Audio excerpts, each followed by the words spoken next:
Hello, everyone. Welcome to Drinks and Mics, brought to you by Nairametrics. My name is Ugo Dre. Of course, we do this every week.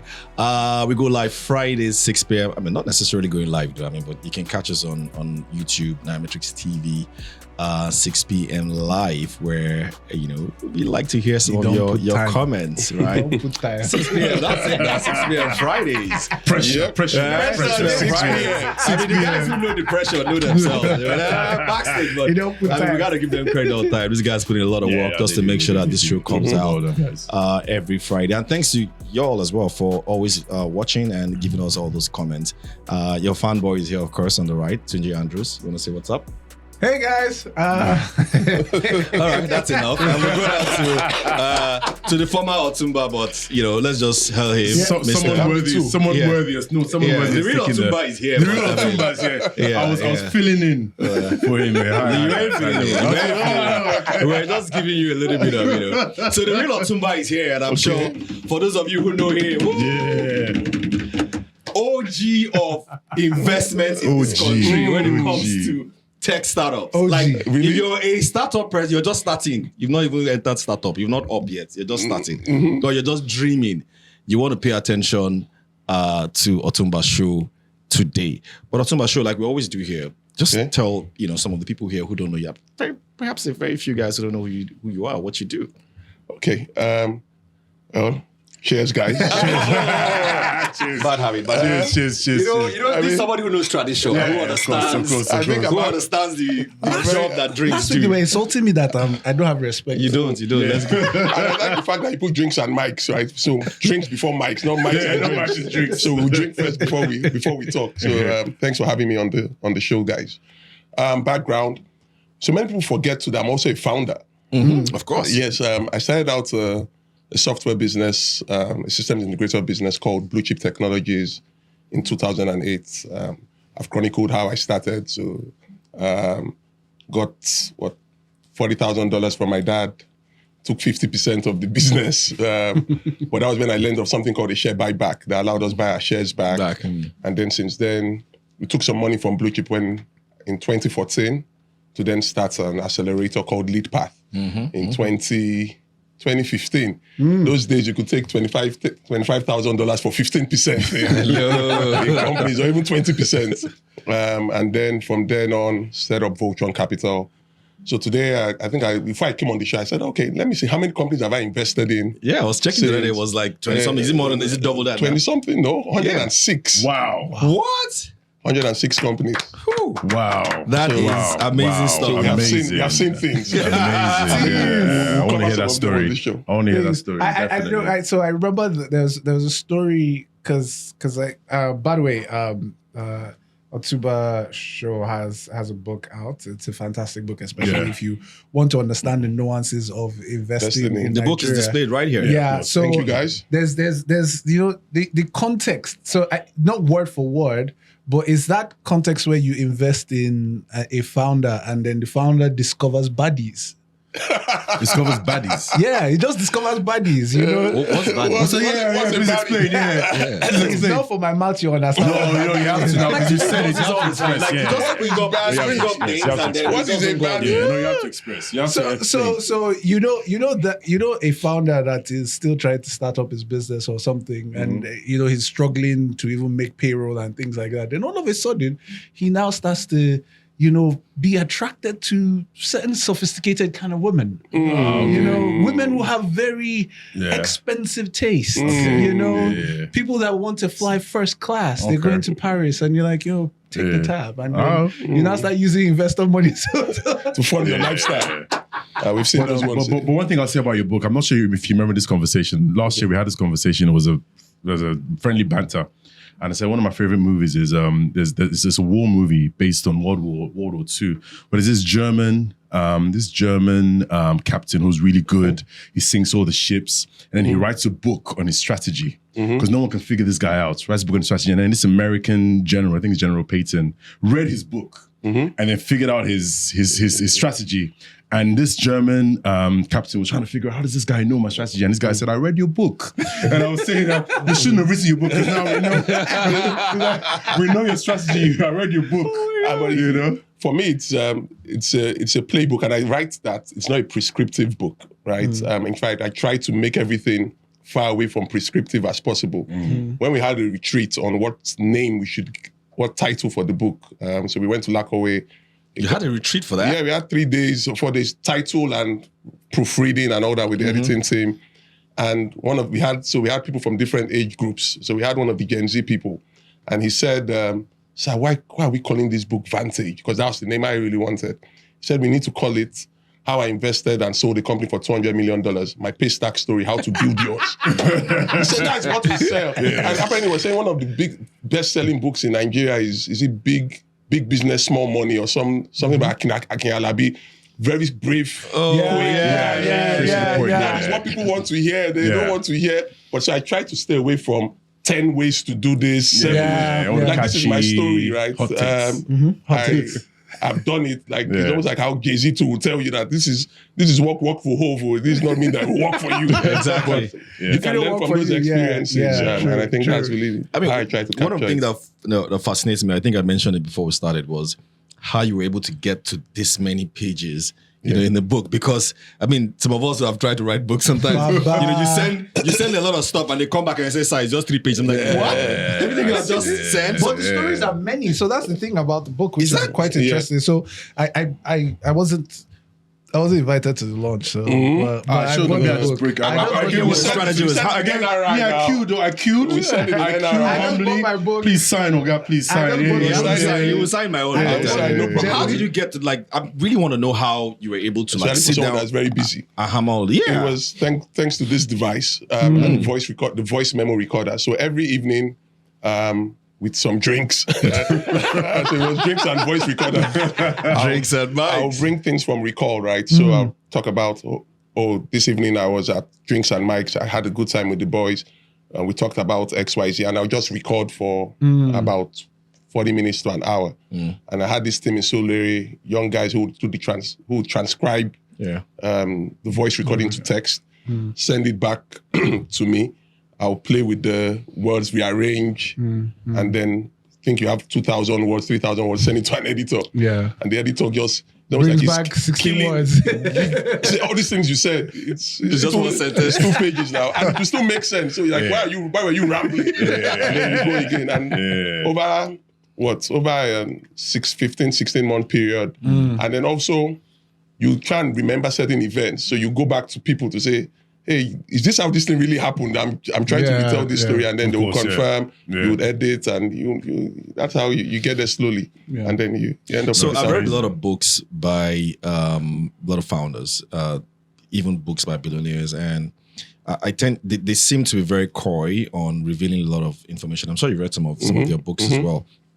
But what's fascinating about yours was it appears you didn't. You were very candid. Very candid. In fact, one of the portions of the book that I like was, there were actually 2, and this is not, giving out what's in there. You guys should go read it. Yeah. One was, I think it was an email that you sent to the founders of Piggyverse. I thought that was amazing, and it was a huge learning point. You probably want to explain what that was about. And then the second one, of course, was, I think, a founder that that really hurt. Like, we had someone on this table, on this chair before who has felt that way. So it'd be nice to just see how that process of putting that in the book. How did you go through that? So I went through emails that we could share, and we felt would be teaching points and also interesting, because people don't want to read boring books. So I figured that one of the biggest mentors in my life is my dad, right? And many people starting out businesses might not have that mentor figure in their lives or in their businesses as they start. And I think one of the very important things that helped me was having that mentor. I also show in the book when I bought an E350. I think I was 28 or 29. The Mercedes-Benz E350 Coupe had just come out. So I capped this coupe. Drop top. Put SHO show. 01 BC. Every Sunday we go to my dad's house for lunch, catch up with my dad and so on. So I went to his house. I said, I bought this car, that kind of thing. He prayed. He didn't see the plate number. And then one of his friends came to visit him and said, who has this coupe outside with SHO, blah, blah, blah, blah, blah, blah, blah. And then the next day, my dad sent me a message that what am I doing with personalized plate numbers? How does it help my business? That in fact, he needs to start seeing my audited accounts. As a shareholder. I need to start seeing your audited accounts. How you spending money? He went in on me heavy. Yeah. And then in the end, he said, best regards. Wow, that was official. Yeah, now your email, you're closing with BR. BR. Till today, I close most of my emails with BR. And then, so it was very interesting that I got that setting right moment from my dad. And I was now playing the same role for the Piggyverse founders. So they had funded a bridge round as they were transiting from Push CV to Piggyverse. Yeah. And I think before that bridge round, they had not taken salaries for about 2 months or 3 months. And they survived. They were still pushing on. Yeah. And then immediately the money came. Everybody paid themselves. They ran some marketing campaigns. And the money was gone. The money was gone. And I found out that when they get an update, this money is gone. And I said, so I wrote them a version of what my dad wrote to me.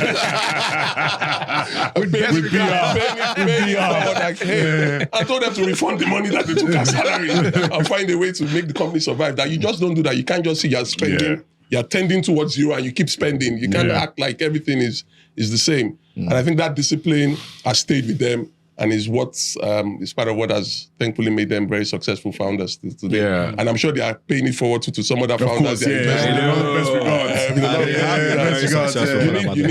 that. And then the second one was that, I call out the founder in my book was, I think Tunji has started to talk about it a bit. When you invest in a founder and then he goes to Ghana or shopping sprees for 3 months, market research in Kepinski, chilling with baddies. I don't know, your investor too has some baddies and he didn't change them. You think investor doesn't like baddies? It's discipline, right? And I think entrepreneurship and discipline, there should be another word beside it. 100%. Goes hand in hand. Without discipline, there's nothing. There's nothing. No sustainability. Absolutely. I know. I can imagine that, and I think that has been a lot of the experiences that most investors have had. Interesting to also know how do you cope with that? How do you separate? You know what? I've invested in this guy. I'm also mentoring him. And at the same time, I don't want to control his life, right? You don't want to be like his dad or something, or a father figure, right? And do you want to do you get really, nitty gritty with them where you start to check, don't fly business class, fine? And I'm like, how do you manage all those things? Because also, so it's just also to add as well, one of the, as an investor, one of the things that I try to do, and I find hard, so it'd be good to hear your view. Not only on the personal life side, it's on the business side, because you've invested in this guy. You like that he knows what he's doing. If you know what I mean. You trust that he knows what he's doing, but now you're here.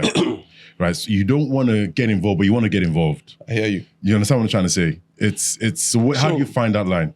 So I said I invested in 106 companies, right? And I'm still running Blue Chip that's in 7 markets, target of $250 million by 2027, high growth market, right? Yeah. So it's taking my time, and then I'm investing in 106 companies. I don't have the time to sit down with 106 founders. Yeah. And you find out that in venture, you're optimizing for the upside. So I'm spending time with the winners.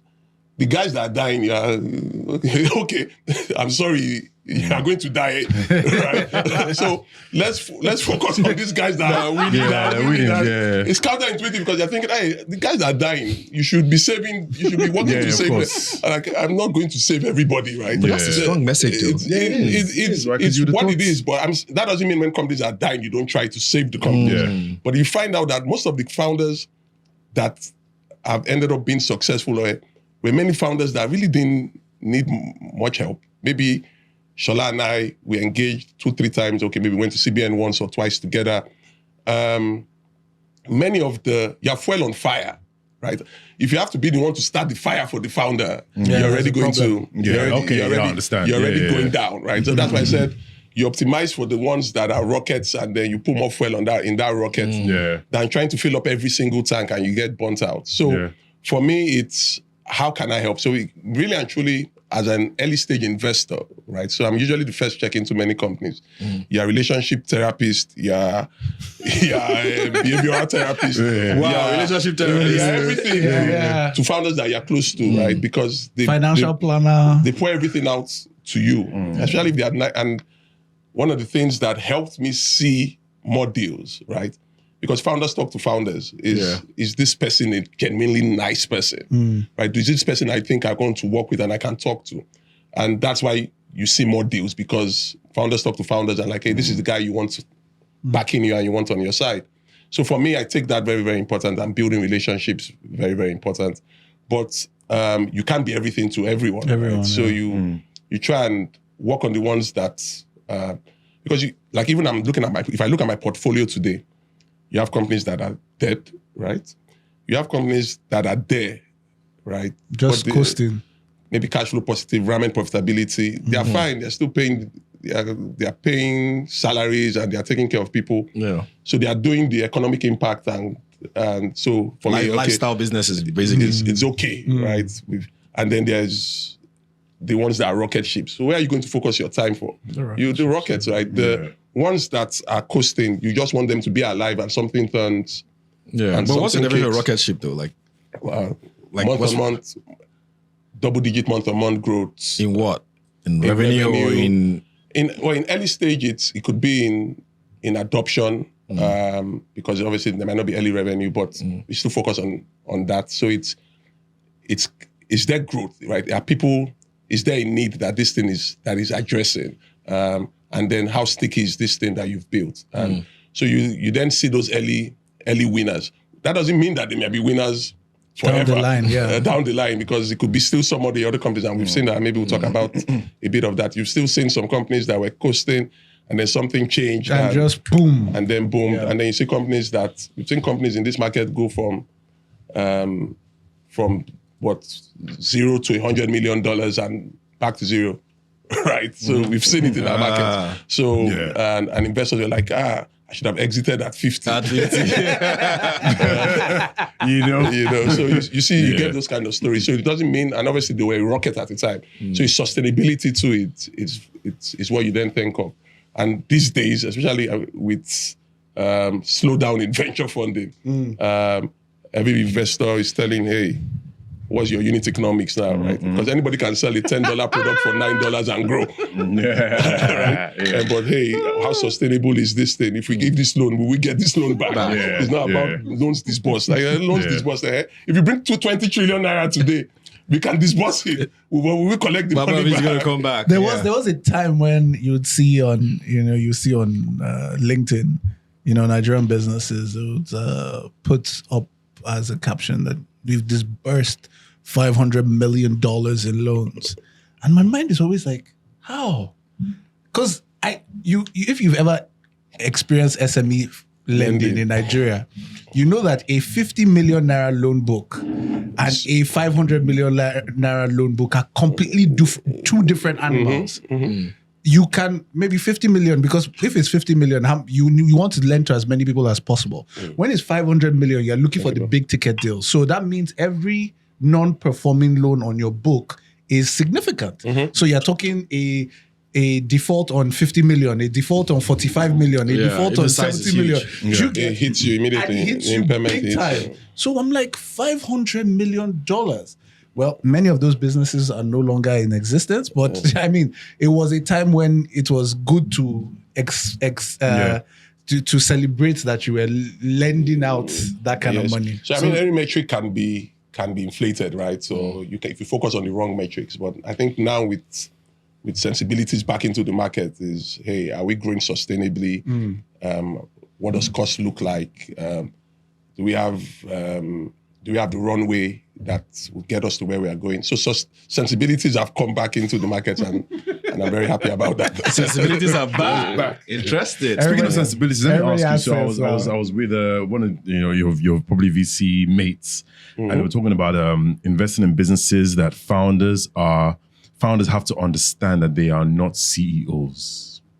So in a sense that, and I want to give a view on that because I never heard that said in that sense before, in that way before, where it's this founder has to understand that it's the business. He's just the ideas guy. This is my understanding. He's the ideas guy, and he can only get it to this level. And then he has to sort of step back, maybe or become a CEO, and then allow them to hire a CEO who is a business-minded person. Do you find that, or what's your theory on that? I mean, Brian Chesky wrote this founder mode. There was this big article that was... Who's Brian Chesky, by the way, just for... the Airbnb founder. Airbnb founder. And he talked about founder mode, right? Okay. And how you need to be a certain type of entrepreneur to build a business, and how they brought in professionals to run a business, management consultants, MBA grads, and so on. And they tell you this is what the book says you should do, but founder mode says, hey, I've seen this. I'm going to go with what I think is going to write. Yeah. Vinod Khosla Ventures, Vinod Khosla, the founder of Sun Microsystems, one of the biggest VC firms in the world, talks about how he never puts MBAs who work as maybe even senior associates or even partners on boards of companies. Oh, interesting. Right? Okay. Because he says that what are you going to tell a founder who is trying to who is down and have you missed payroll before? Okay. Do you know what it feels like? Have you faced tax people before? Are you for or against? So for me, I think it's when it works, right? When founder mode works, that's when we see venture return. Okay. Because for me, I think when you find a founder who can Could you repeat that? When founder mode works. When founder mode works. Like the Paystack story, for example. Started out by the same founder, built an interesting company culture, built a super product, and created a wonderful business, right? So that's founder, entrepreneur, founder, and manager, so to say. Okay, so venture works. And the venture works, and you then see superior venture return.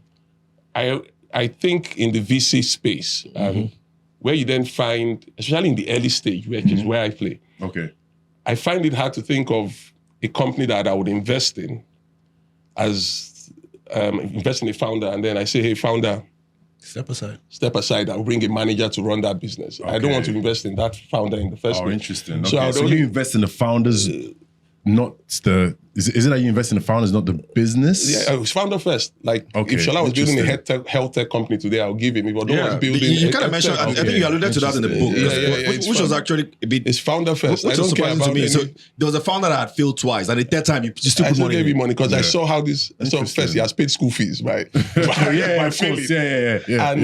I like the way this guy's mind works, right? I like founders who are teachable, who understand that, okay, I don't know everything, right? Every time I've backed a company, and I'll never do it again, every time I've backed a company where the founder was arrogant about his knowledge of the problem, I've lost money. Including one in the book. Everyone. Because you can't know everything, right? And even if you know everything, you can't be arrogant about that knowledge because things also change. Of course. So when you back Jacks, sometimes it's what you then tend to find. But it's interesting to hear you say that you back founders and not necessarily business models. Okay. Is that how you would, if I was to put it black and white, is that how you would Okay, so let me put it this way. Okay. Mark Zuckerberg walks into this room. Okay. And I'm building something that's very, very interesting. He's building glass cups. Okay.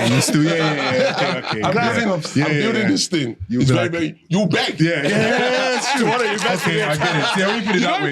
When you put it that way, it makes sense. It's Mark building this thing. Trust is God. You trust that this guy is onto something. And that's really, okay. That's why I'm saying it's founder first. However, business models, especially in African markets, are very, very interesting. So I always say that we're probably 10 years away from maybe some markets like India, or 15 years away from, maybe say, LATAM. And certain companies need to exist in every ecosystem. A company like Paystack needed to exist in every ecosystem, in every market for commerce to happen, for payments and transactions to happen. An e-commerce player will still exist in every market. There are companies that have to exist in every market, right? Yeah. And then when you then see a founder that is building something that needs to be built Yeah. So that Okay. means it's in a market that's interesting. Yeah. It's the right Okay. founder. Yeah. That is when you then see Product venture- market fit. Product fit. Yeah. Market So that's fit. what But we look it's also awareness on the part of the founder on what his or her strengths are. Yeah. You know, I Surround the know team. I know that, you know, when our bar gets to that full venture period, You need I will help. be more a problem to the company than a help. Oh, really? Because I'm your struggle time CEO. I'm your wartime Wartime. person. I'm Yeah. the Interesting. person you want in the Interesting. trenches. Yeah. I know how to suffer. You can't deal with prosperity. I can't exactly. Is that what you? Is that what you? It's think? interesting that you Because- know who it's you how- are. But it's how- have you, it's how have you, I've have you always- been in that situation So it's before? how I've always been. Every time I leave, so Interesting. everything I've ever Interesting, done. right? Think For about folks it. Think actually so. saying Think that back. about So themselves. you've known me for a All little right. bit. Every time I've gotten to a thing that has now been auto, Yeah, you tend to want to move on to the next thing. Yeah, yeah. I Since you can Isn't it be you right. get Yeah, bored? yeah. You get yes, bored. I can't. Yeah, I he gets can't bored. function Yeah. anymore. It's there's no motivation. You need There's no troubles. fuel. Troubles Exactly. always. I need those troubles. I need to wake up every in Nigerian building business in Nigeria, there are plenty of troubles. So I'm surprised. Exactly. You're getting bored. There was an investor, probably have about $3-4 billion under management, and they came one of the biggest fintech investors in the world. They invested in a couple of unicorns in Nigeria. And the first time the CEO came to Nigeria, we hosted a dinner. And he said when he looks at companies in the US market, so these companies, this fund that backed likes of Klarna, Nubank, so since significant success in other markets and in the US markets.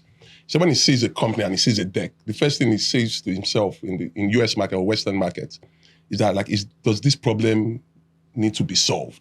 Like, do people care about shampoo for their dogs, for example? Like, is this a real problem? Yeah. But when he came to Lagos and met founders, even from the airport, that the problems were here. And they always to be solved.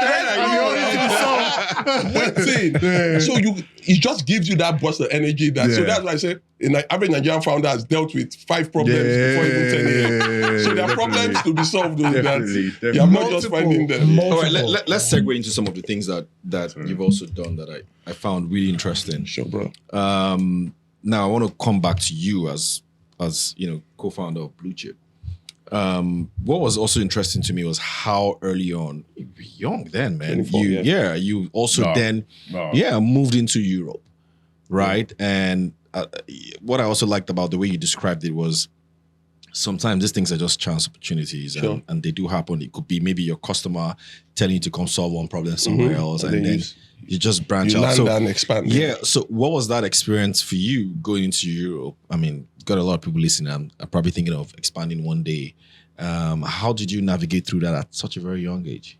I mean, what we did Europe later on, so I was not too. Yeah, we're going to come to the Africa one because that was the one you did when you were much younger, Yes, right? yes. Did you want to start with the Africa one, anyways? So our first foray out of Nigeria was to Zambia, and it started out from, and that's why I always talk about even while you're working in a company, what reputation you have in that company, right? So some people think about, it's not my business. When I run my own business, I'll be serious about it. After all, I can't kill myself in this business, right? I can't kill myself in this business that is not my own. Nice. So my partner Kazim is a first-class computer science graduate, a geek, Sharp guy. and he had worked in MTN before in one of the telcos, and he was the data warehouse lead. He had demonstrated competence. He was seen as, they just call him the Abijah, right? Abijah means like the super god that would solve every problem. And so there was an opportunity to go to Zambia because there was an opportunity to build a data warehouse for a new telco, and someone he had worked with in Nigeria was like, hey, who is a small company that won't charge me an arm and a leg that the big four, the big system integrators will charge, and I can hold and I know and can still execute. And that's how we landed in Zambia, found more opportunities there after doing the first one. And then from then on, it then expanded our minds to say, okay, there are other things to do across the African continent. Coming down to expansion, right? I don't know. I need to find some data points. But I think there's something in the European gene, right, or in the Western gene that pushes expansion, right, that pushes going out. Maybe it's, Globalization. that pushes the to look outside. to seek outside. Maybe it's part of what made them come here. Yeah, colonization. I agree. Yeah. Somebody said it's probably because they have bad weather, they don't have natural resources as much as we do. So they lack a lot of things. Yeah, and that's why they're always so journey. One of the companies we invested in, run by Western founder, and one day he put up on LinkedIn, he's hiring for 8 roles outside Nigeria. Just woke up and said, I'm hiring for 8 roles, 8 roles in India, in Pakistan. And he was just ready to go into those markets. That's confidence of I'm going to make it happen. I'm going to make it happen. And you're like, before you think about that one as a Nigerian. Look at the risk, weight. Somebody calls it white boy audacity. I don't know what we need to research that. So the audacity. So sometimes we then ask ourselves, why shouldn't we, right? So it's Africa. So we're doing an African expansion play. We are probably in about 7 countries now, and started out by Africans into Africa, and we are getting a lot of, in every place we work with local partners as shareholders. So it's seen as the company in Zambia is a Zambian business, not a Nigerian business, right? The company in Kenya is a Kenyan business. The company in Ethiopia is an Ethiopian business. The company in Ghana is a Ghanaian business. So you have Ghanaian partners, you bring the skill set and expertise from Nigeria and your reference sites, and then you let them execute with the context of their. And then the Europeans play and the US play, it's around dealing from a low cost base, right? We've just put $1 million in a company called JADA. It's an AI talent workforce accelerator, where we are taking people with 3-4 years experience, paying them competitive salaries in USD, benchmarked, USD and USD benchmarked, and then outsourcing them to European and US markets. So, but this time, not just fresh, they're going to be based here. But they're based here. So like, the average Nigerian's play, right, is how do I earn USD in Nigeria and still stay here in a way, right? Because $1,000 or $1,500, you can... There's a lot you can do here with that. You can have a cook, you can have a driver. Can have 2 girlfriends if that's what you're into. or one baddie. 2 girlfriends, one baddie. You can have money to take home. 1 5, you can't do anything with that in outside market. So people are still ready to stay here and remote work. And we are creating those kind of opportunities, and we are saying that. So I think for us is how do we serve that market from a low cost base? Because in 2015, Nigeria is about 400 million people, median age 19. English first language. It's there. It's there. We need to export our the biggest thing that keeps me bullish about, and I think it was the Indian opportunity, and I think now is the African workforce. Cheap I think that's labor. the biggest opportunity for me. Labor. Coming out of you said a lot about Africa in your book, and I think Tunji is also one big African, optimist as well. Arnold likes where there's money, so but I like I'm here. Arnold's an African guy, but it's where no. Where do we turn? There's money here. But you've got a lot of big bet on Africa. Even when you check some of your tweets and some of your comments, you're very bullish about Africa as like the next big continent. You just alluded to that now. What excites you about Africa? I know about the startup journey as well, but what excites you about Africa from a policy perspective? Is it AFCFTA? Is it the kind of governments we're having now? The country, like what is that macro thing that excites you about Africa? And also to get your views on that free trade.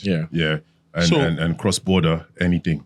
I used to have this thinking that we could entrepreneur our way out of government policies and just do things. But no, it's time, right? Because you found that many things that we did, even look at the national ecosystem, the CC Hub, early days, the idea hubs and so on, and then the lead parts and 440. Many times, this ecosystem, what would we say that the government did to create the ecosystem? Right. Hold that thought, because I just wanted you to add it to what I'm about to say now, because it's a very good point you made. I was speaking to a record label top exec, one of the biggest record labels in Nigeria. I don't want to mention names. And I was do you telling notice a him, trend? He seems to be very entertainment. His mind is going. whatever. Yeah. Whatever. It's just someone He that, went to studio. someone that Wax album. DJ Who got I mean, Jerry? everybody really- like the just release etymology it. of that name. That's Just got release it. entertainment around it. Let's not go there. You see? Yeah.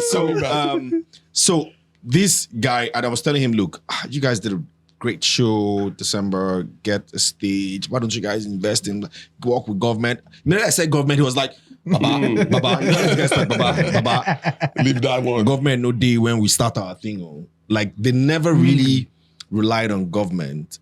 And I think it's also a sentiment that is across most Afrobeat enthusiasts. They never really relied on government to build what they have today. Correct. So yeah, add that to what you're about to So say. yes, it's a valid point, right? Some of that, but imagine if they had government, right? So I did this without government support. Thank you for not killing it, because they could have killed They it. could have killed it too. Yeah, but imagine if we then had government support, what would we be able Will to be like to achieve? 10x or something. So you're saying that entrepreneurs gather, solve problems, create an ecosystem, and then they get noticed, and then government steps in.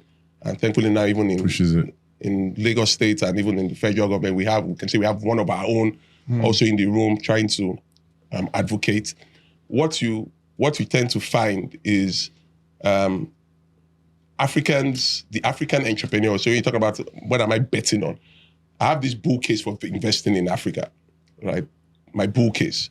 My bull case is that we are very, very lucky, right? Lucky? I'll get we now that are investing in the markets, and at this stage, so we are lucky in the sense that you have the capital at this time to be able to back certain companies at this time, because certain fundamental problems that need to be solved and certain key infrastructure companies are being built now. And that problem, so for example, the Paystack and Flutter Waves, that problem. This guy, the youngest does not take the last drop. Otumba. That's true. And He has just set me up for dragging in the comments Otumba, you right saw now. that, in right? other places, you have to buy the next bottle. Thank you. You're lucky this is Gotta pay sponsored. fine. Please, sorry to cut Otumba short. Thank you, Lee Anybody Drop. here? Lee Drop, thank you. This is a very important This moment is right not now. about lead drop, please. On this particular episode, we're going to give a 50,000 naira cash gift to anyone that Tunji feels made the best comment, and Tunji is we're gonna get that money. That's the fine it pays. That's the For fine it trying pays. to get to Claro. Sorry. So keep your comments coming. I agree. I'll pay. Sorry, Otumba. Sorry. Where was I? I was talking about the bull case. Yeah. The bull case for investing in Africa. And I was talking about how certain companies, we are lucky that we are. It's almost like the Bill Gates and Steve Jobs moments when they could access certain certain supercomputers because they were at that age and those things were available to them. Certain problems are going to be solved now, and those companies are going to remain fundamental companies for a long time. Yes. Okay. Right. Certain key companies, like key infrastructure companies that are being built in now, right? Like key payments companies, key financial services companies. They're going to be very, very important companies for years to come. If you think about it, right, and talking about the people, not even the macro, right, about anything about policy, is I give this example. I used the internet for the first time when I was 12 or 13, and I was lucky to be one of the early people to use the internet then. I talk about how I used to create email addresses for, like, I would recreate tunji@yahoo.com, ugo@yahoo.com. So when you wanted to and then sell address it, I would sell it to you for 150 naira. But that was what I used the internet for at 12. The average bank CEO today in Nigeria probably didn't use the internet until they were in their early 30s. True. Right? A founder today who's starting a business at 22, a digital business, was born with the internet, right? So they are digital first. I was telling someone earlier today that if you want to know how young the workforce of a company is, look out in Nigeria, look outside their office, and how many Glovo, Chowdeck, Jumia, First Delivery bikes do you see? Oh, really? You can tell how young the company is by just looking outside the deliveries that are being made. Because Those guys are digital they first. access to commerce. Like, even I'm supposed to be digitally inclined, but when I'm hungry, the first thing that comes to my mind is, my driver knows I like you send your driver. and I send my driver. Yeah, of course. When a 22-year-old who's hungry, he's not thinking about the driver. He's thinking They don't about have a his driver phone to send. first. Yeah, of course, Even if yeah. they have a driver from home, the first thing is convenience. It's my phone. It's what they grew up with. Yeah. And so think about when those people have an earning capacity and they are digital first, and the millions of them that will be created, and how that will spur commerce, how that will spur education, how they will consume even health, how they will consume information. That gets you very excited. So what gets me excited is the people. Yeah. Is the opportunity that Africa has to do everything and leapfrog. And yes, we'll need government support. We can't out-entrepreneur our way out of certain policies. But many times, once we start the beat, right, government will still come and dance and enjoy the party. But let me ask you something, right? So, back in the good old days when I was sitting in London and I'm trying to buy all these consumer stocks, ShopRite or whoever it is I was those. This was back in the day when it was, South African companies listed in Johannesburg trying to raise money to launch Nigeria, Kenya, whatever. They'll show those same sort of beautiful demographics. Oh, Nigeria, 200 million. Rising and all. Africa rising. But my worry was always that, okay, your presentation looks good. Yes, there's population growth. Yes, there's human capital of whatever. Yeah, there's blah, blah, blah, blah, but there's no spending power. Yes. Right? So I'm saying that to say, because you talked about young people, right? So you talked about young population. Everyone's, Europe is a dying population. Japan is age. America is whatever it is, death crisis.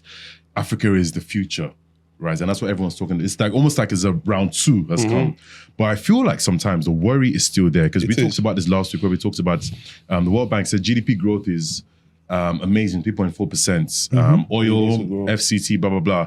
But then when you look at the sector that actually creates jobs, manufacturing, agriculture, is non-existent. So what do you say now because my comeback to you is that to say, okay, yeah, it looks good, but the actual spending power, the jobs is not there. Before Otuba says something, I want to say something that I shared with the pension industry a few weeks ago.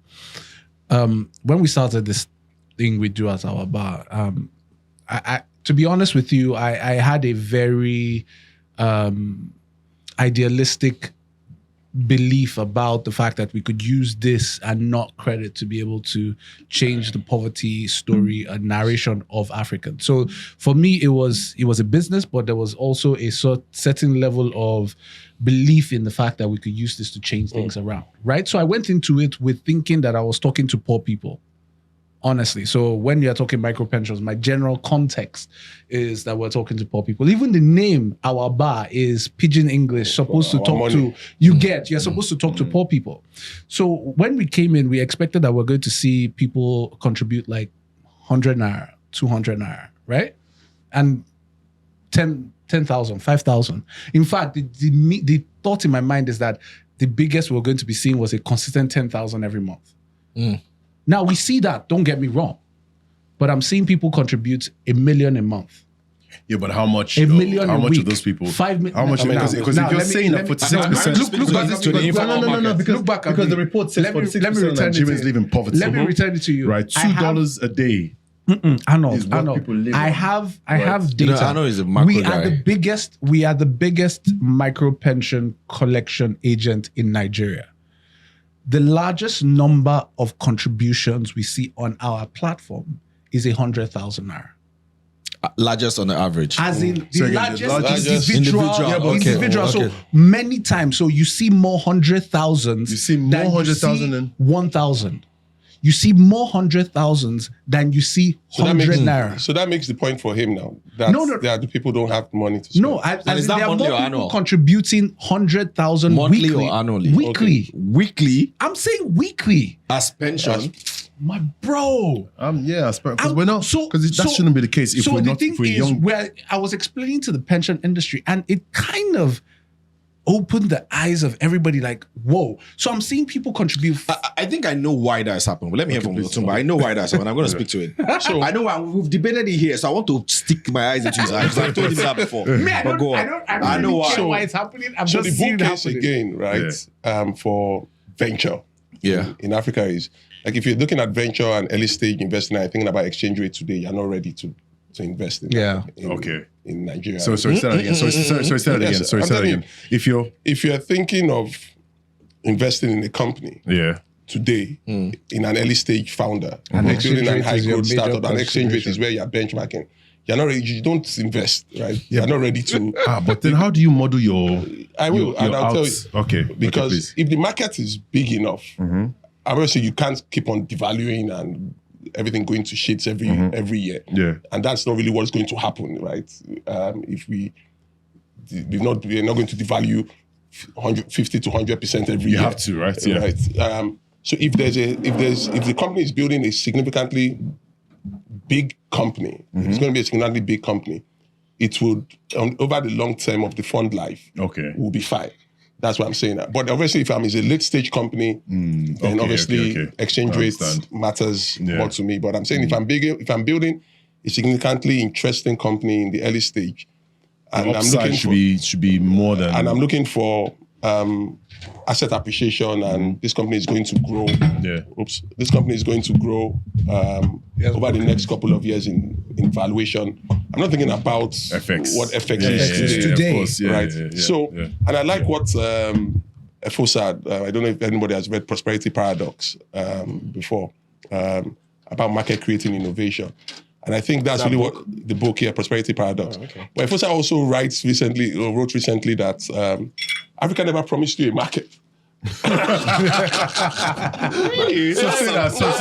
Let me hear that. We didn't promise you a market now. Before you said you are coming now, you said you were the one that saw the people that we didn't promise you a market. But we are saying that if you are able to find and build market creating innovation in markets like ours, I'll give you an example. I was in a room recently and I asked the folks in the room that how many of them had developed a website before 2016. Right? It was a room of young people, probably about 300 to 500 people, and only 2 hands went up. Before 2016? Before 2016. Okay. I developed a website that collected payments online. It was like a developer conference, and only about 2 or 3 people's hands went up. That means not only 3 people, and that means 98 or 99% of the room never knew a time where you had to pay 150,000 naira to a company. sorry. To a company and work with them for 2 weeks or 3 weeks to get online and iterate. Today, you can build a company and you can get, and that's democratized access to many things.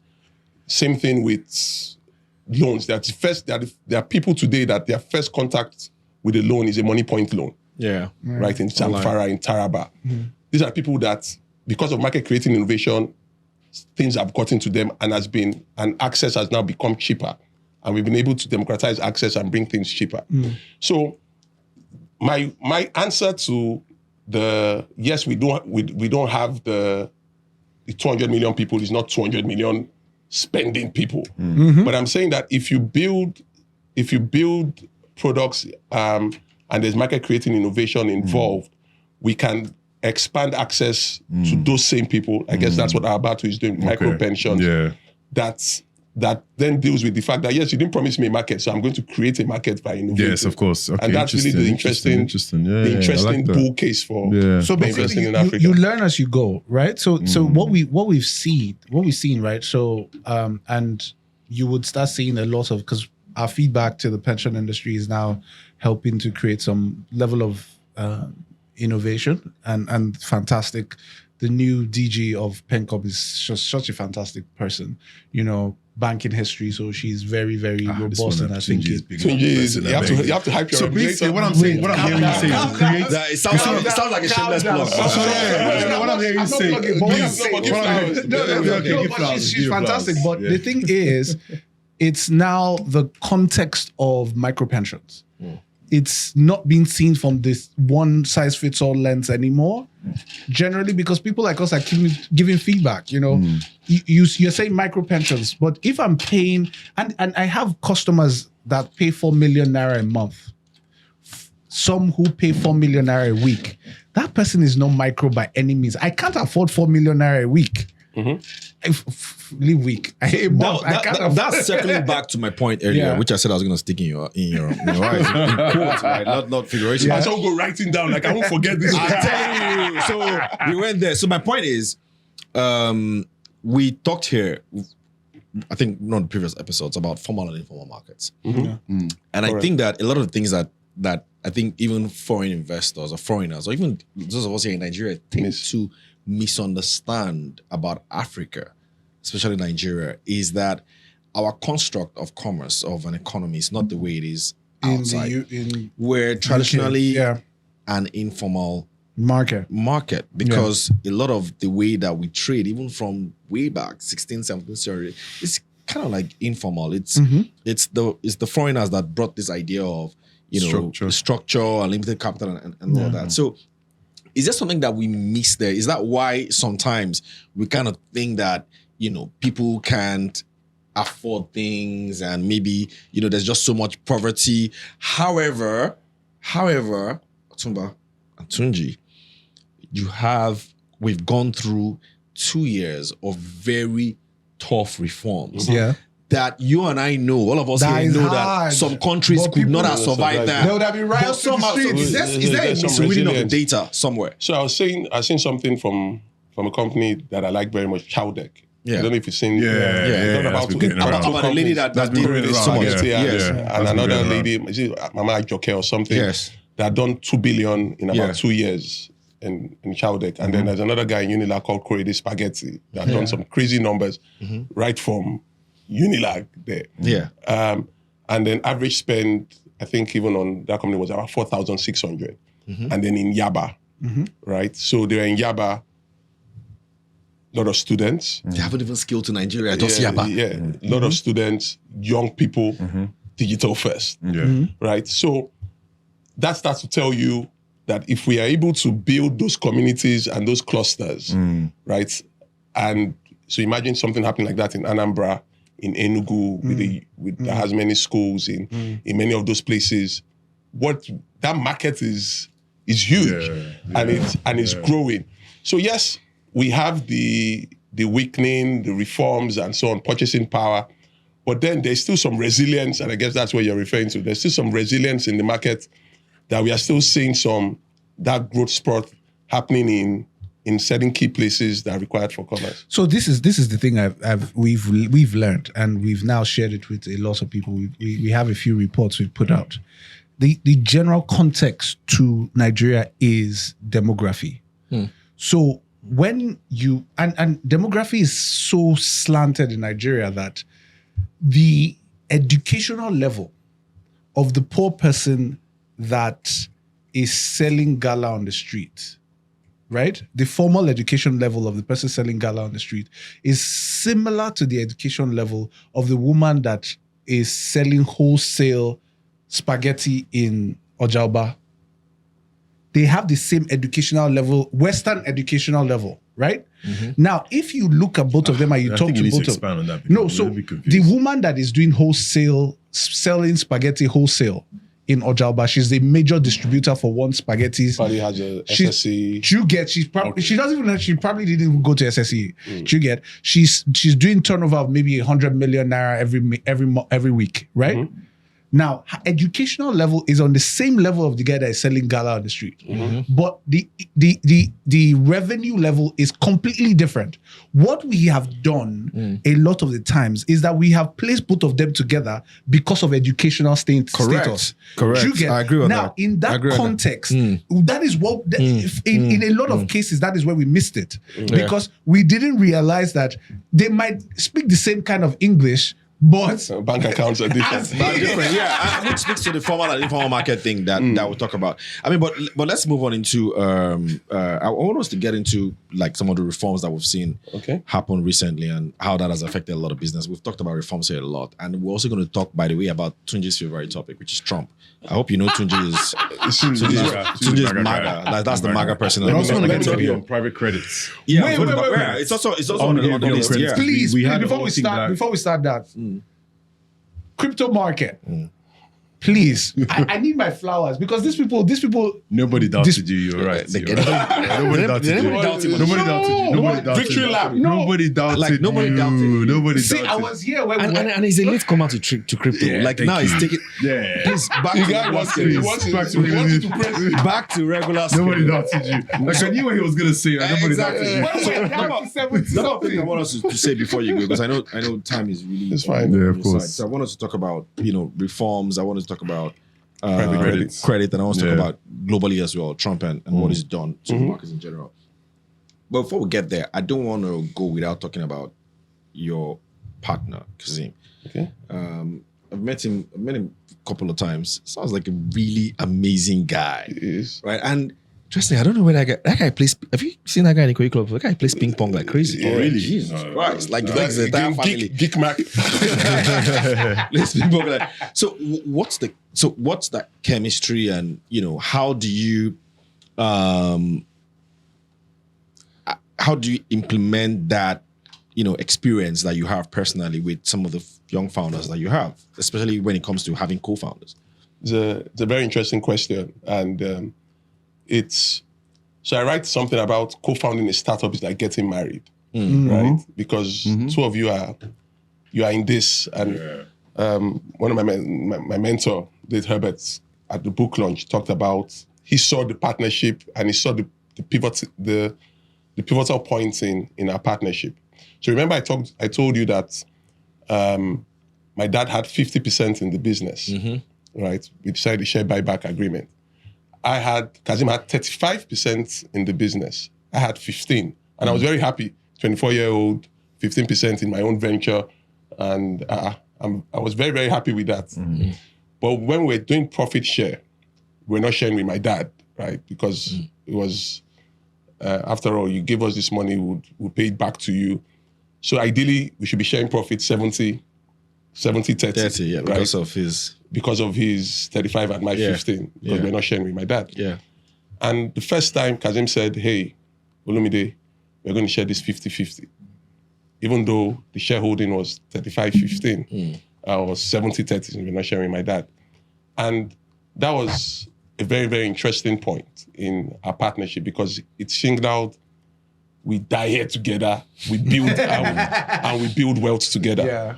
So it set the benchmark of how we'll do things going forward, right? It set the benchmark of the relationship. Like for him, if you ask him, he will talk about we're working as hard together. We're saying that this is what we were going to build. This is what is going to give us.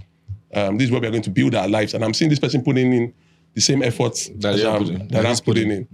And then interestingly, when we started investing in companies, right?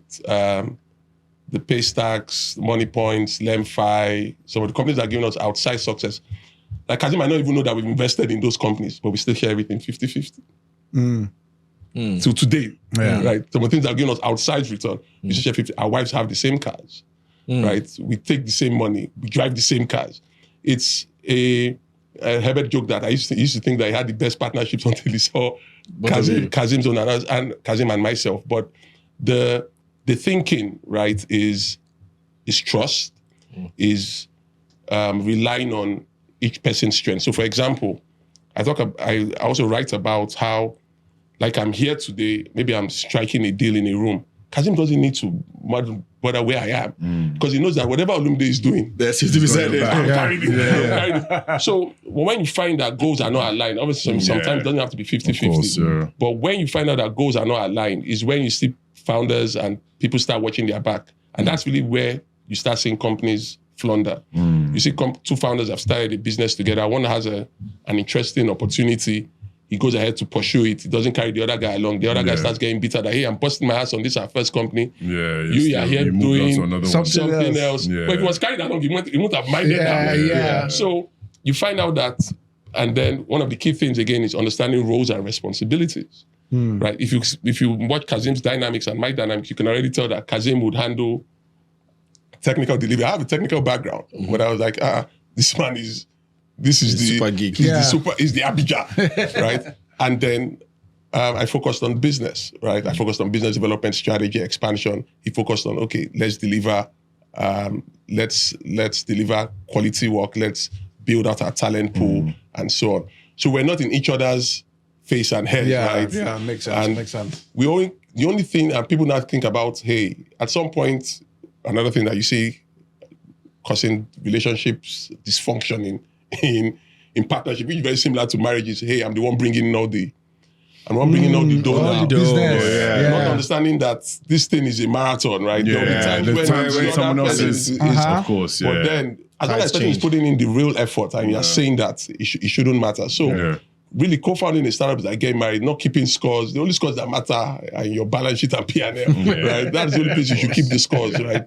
Not who is doing this now and who is doing this, then who brought this money. Yeah. And it's absolute trust and in understanding that we are in this together, right? God forbid anything happens to me today, I know Kazim has my back. Anything happens to him today, he knows I have his back, because we've built together. We have absolute trust that what we are building is long-term. Yeah. And we have absolute trust that this person is building with me, right? He's not building and then is for himself or it's... And you find out that also, imagine if founder A has $10,000 in his bank account and founder B has 500,000 in the bank account. The focus cannot be the same. Yeah, exactly. The other guy wants to go to Miami, you want to go to Exactly. Eleko. That's a good point, though. Yeah. That's a good point. They're not growing together. Yeah. That's a When good people point. don't grow together, how to use Miami and Eleko? The thought is very different. It's a very good point. You know the funny thing And is then that that's when friction starts. Yeah. That's Yeah. when outsiders say, I had a what's mentor going on once, Did you right? start it together? Yeah, I had a mentor once who had, must all go they together. were all partners in the business, and so, you know, one of their younger partners, in quote, was now going to buy a house, I think somewhere in the US, and in the same city where they all had houses. And the quarrel amongst them was the most senior partner wanted the junior one, in quote again, to buy a house in the same prime location where they all had houses. And then the guy was like, I don't want to buy there. I just want to buy somewhere else. Like, That's so interesting. in my asking, like, okay, why are do you you want so, why are you keen on this guy buying in the same prime location where he said, look, at some point, it's going to cause a problem. Even if he doesn't see it now. Oh, really? He's got to buy a house where we And then all when they are. grow, So like, yeah, because at some point, it's going to when look he like... steps up, it's Yeah, like, hey. yeah. So like, it's almost like, you know, everybody's buying a house in Beverly Hills, and then Yeah. you're buying a house, you Oh, I've know, never thought somewhere. about it. Yeah. So Yeah. so it's a So good soft point. issues Good matter a point lot, that you right? made. So many soft issues. okay. There are shareholders in your business that know you're captable. Yeah. But they are the ones yapping and talking about you everywhere, and then start poisoning people's minds. And Yeah, so and that's it. you need to avoid. Yeah. Tunji, something I wanted to ask you, because I mean, you're in this space. I feel like it's about to set me up. No, I'm not setting you up. But I think it's a little bit of a segue off, and it's also for Arnold and Otumba as well. Will probably chime in. What does age got to do in all of this, right? Because I see, I mean, an array of you guys invest in people that are super young. I've seen invest in people that have way more experience than you. Sure. I've seen you guys invest in people that are probably very highly educated, and some people that are just straight out of school. So is there any model around this? I mean, people are watching are like, okay, do I have to be super educated? Do I have to be much younger? Do I have to be much older? What has all this got to do? I don't think there's a playbook to it. They're very young people who have come out of the blocks and done it fantastic. They've been and You there's were much always older when you went out. Did that play any role? Wow. Yeah, Tunji was in his 30s, by the way. Yeah. Not giving out his age, but I mean from his beard you can have an idea. There's some data around Was that- experienced founders anyway and outcomes. So the thing is, I do think though that if I had taken on something like our bar meant when I was in my early 30s or my 20s, I would have given up. It is that difficult. The context of having failed before and succeeded helped me to be able to look it straight in the eye, and helped me to have some battle scars to be able to say, okay, I'm in this terrain. I know I can't compete. Do you get? I know I do not have the tools to be able to fight these people. So what do I bring to the table? You know, I share with my team something that is fantastic, and I always tell them, I probably shouldn't say this out but I'll share it. So, But you say it anyway. Drinks is working. so you know, That's what drinks do. Drinks and mics anyway. Yes, That's so what the drinks will do to you. you know the movie 300. Yeah. Yeah. You know this part where Leonidas was talking about, he was going against the Xerxes. Yeah. Xerxes and his army, and he said he was going to meet them at that something gate. I can't remember what the name was, and it was like, that we're going to meet them at this narrow corridor. Yeah. At that place, their numbers will count for nothing. They will come and smash wave after wave and hit at Spartan shields. In the context of having had prior experience of having failed and succeeded, was the thing that, because the truth about it is that our bar has no reason to have gotten this far. Absolutely no reason. I can't lie to you.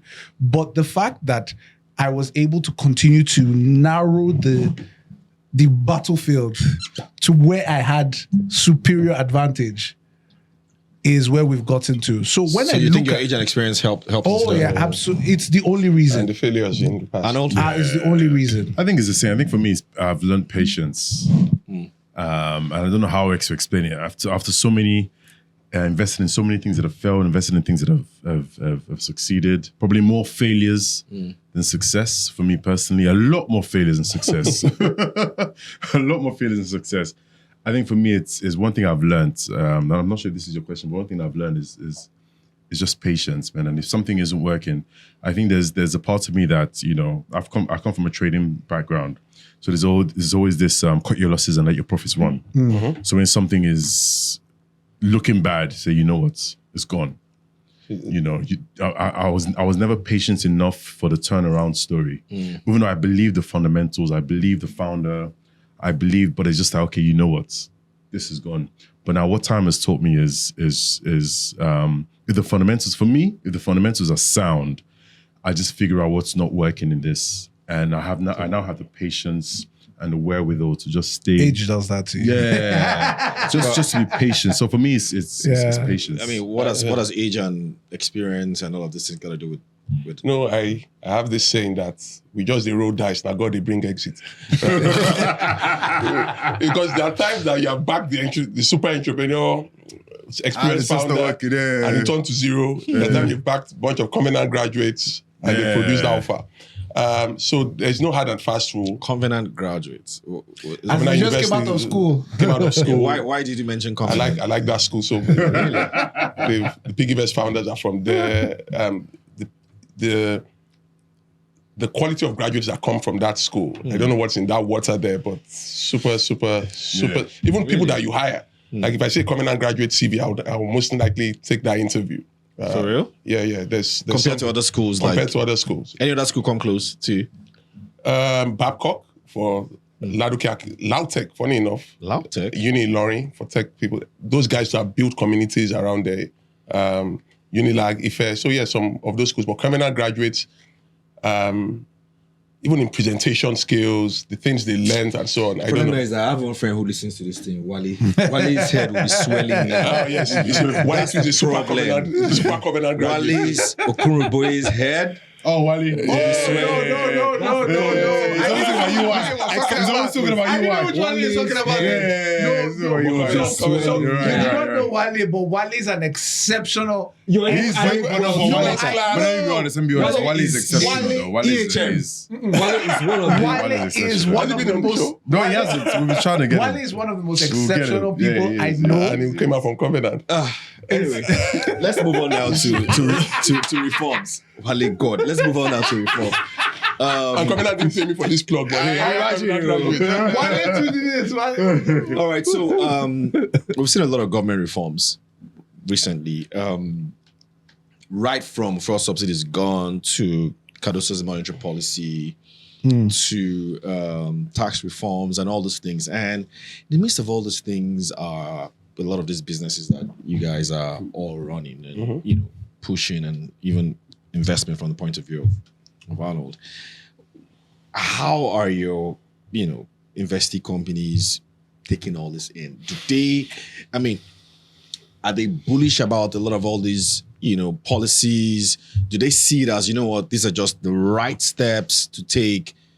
There's going to be some sort of upside at some point, or this is like, man, this is just disrupting our flow and all of that. It's just interesting to see, and even you personally as a businessman too. So I think so. If I look at it from a business standpoint, right? In the work we do with Blue Chip, building out applications, supporting many of the banks and telcos on their system integration needs, and representing most of the largest OEMs in the country or in the world. Yeah, you find that in 2020, in 2023, 2024, it was more about everybody was like, I will give you an example. My wife wanted to do some work in the house, right? And do some changes. And he got a bill for 30 million naira. And she was like, she was going to buy some things and it was 30 million naira. She said, it's too much. She was not going to do it. And I said, but you want to do this thing, right? It's 30 million naira now. Okay, what are you waiting for? That it's going to come to 20 million. You're still going to do it anyway. And most likely when you want to, if you wait and when you want to do it, it might become fun. Yeah. So you might as well do it. But many times, even in businesses, many companies were in that my wife's moment, right? To say, am I really going to spend this on a new system? Am I going to buy this at this price? Spend now, save later. Yeah. So people were like, there was that trepidation and hesitation to spend or to, but then I think as we entered into 2025, everybody had baselined that, or late 2024, 2025, had baselined that this is the new normal. This is normal. We are not going back to any 750. We are not in Kansas anymore, right? There's none of this happening. This is the reality, and now you can see the spenders happen. That you're talking to some investors that even like sell everything, buy Nigeria now, right? You get some of those kind of sentiments, right? That we're on that cusp of. I'm very bullish Nigeria, by the way. So if you have your buy sell or what's that thing you do? Buy sell hold. It's buy Nigeria. Because many folks are now buy to sell, but go. Many folks are now getting to that point of this is our new normal. We have baselined on this. We've priced everything in. We've priced in the new FX rates. We've priced in the ability of the customers to pay, and we've taken into consideration. And we are now seeing many of the companies starting to turn. In the venture space and VCs, in the VC space and with investee companies, I mean, in the zero interest rate environment time, right, ZEP era, we had about 5 billion in 2022. Dipped to about 2.9 billion in 2023. Venture capital flow is into Africa. And then 2.2 billion in... This is in dollars, right? In dollars. $2.9 billion in 2023, $2.2 billion in 2024. And then, but now you're saying that everybody is saying, okay, what are the interesting things to do? Because if you look at African focused funds, right? If you count the top 4 or 5 of them, there's probably about $500-600 million focused on venture in Africa that is ready to deploy. Right? They are not deploying as fast as they would want, but they are ready to deploy and they're ready to chase certain opportunities. And we'll still see some of those companies come on board that will take that funding. But what the companies are starting to see is you were doing 5 billion or 10 billion naira in revenue, right, in 2021 or 2022, right, at 700, and then you've grown 2 times, and your $1 million is still the same thing. But then the investors who get our markets are also saying that, okay, yes, this devaluation has happened, but we've seen the growth rate, we've seen the increase in, like I said, the devaluation is not going to remain forever, right? You're not betting that you are going to devalue next year to 3.2, next year to 4.8, next year to 5, because we hope that that's not what's going to happen. And that can be because you can't bet on, no business will be built if we bring that scenario into play. Yeah. So you can see that there's still growth in this business, and you're betting again, like I said, there's a digital first, there are more people coming on stream. So yes, it hits founders in terms of valuation. There are many deals that didn't happen as fast as they would have because, hey, you were valuing your business at $500 million and your revenue was, $100 million or whatever. But now your revenue is 60 or $70 million or 50 in dollars.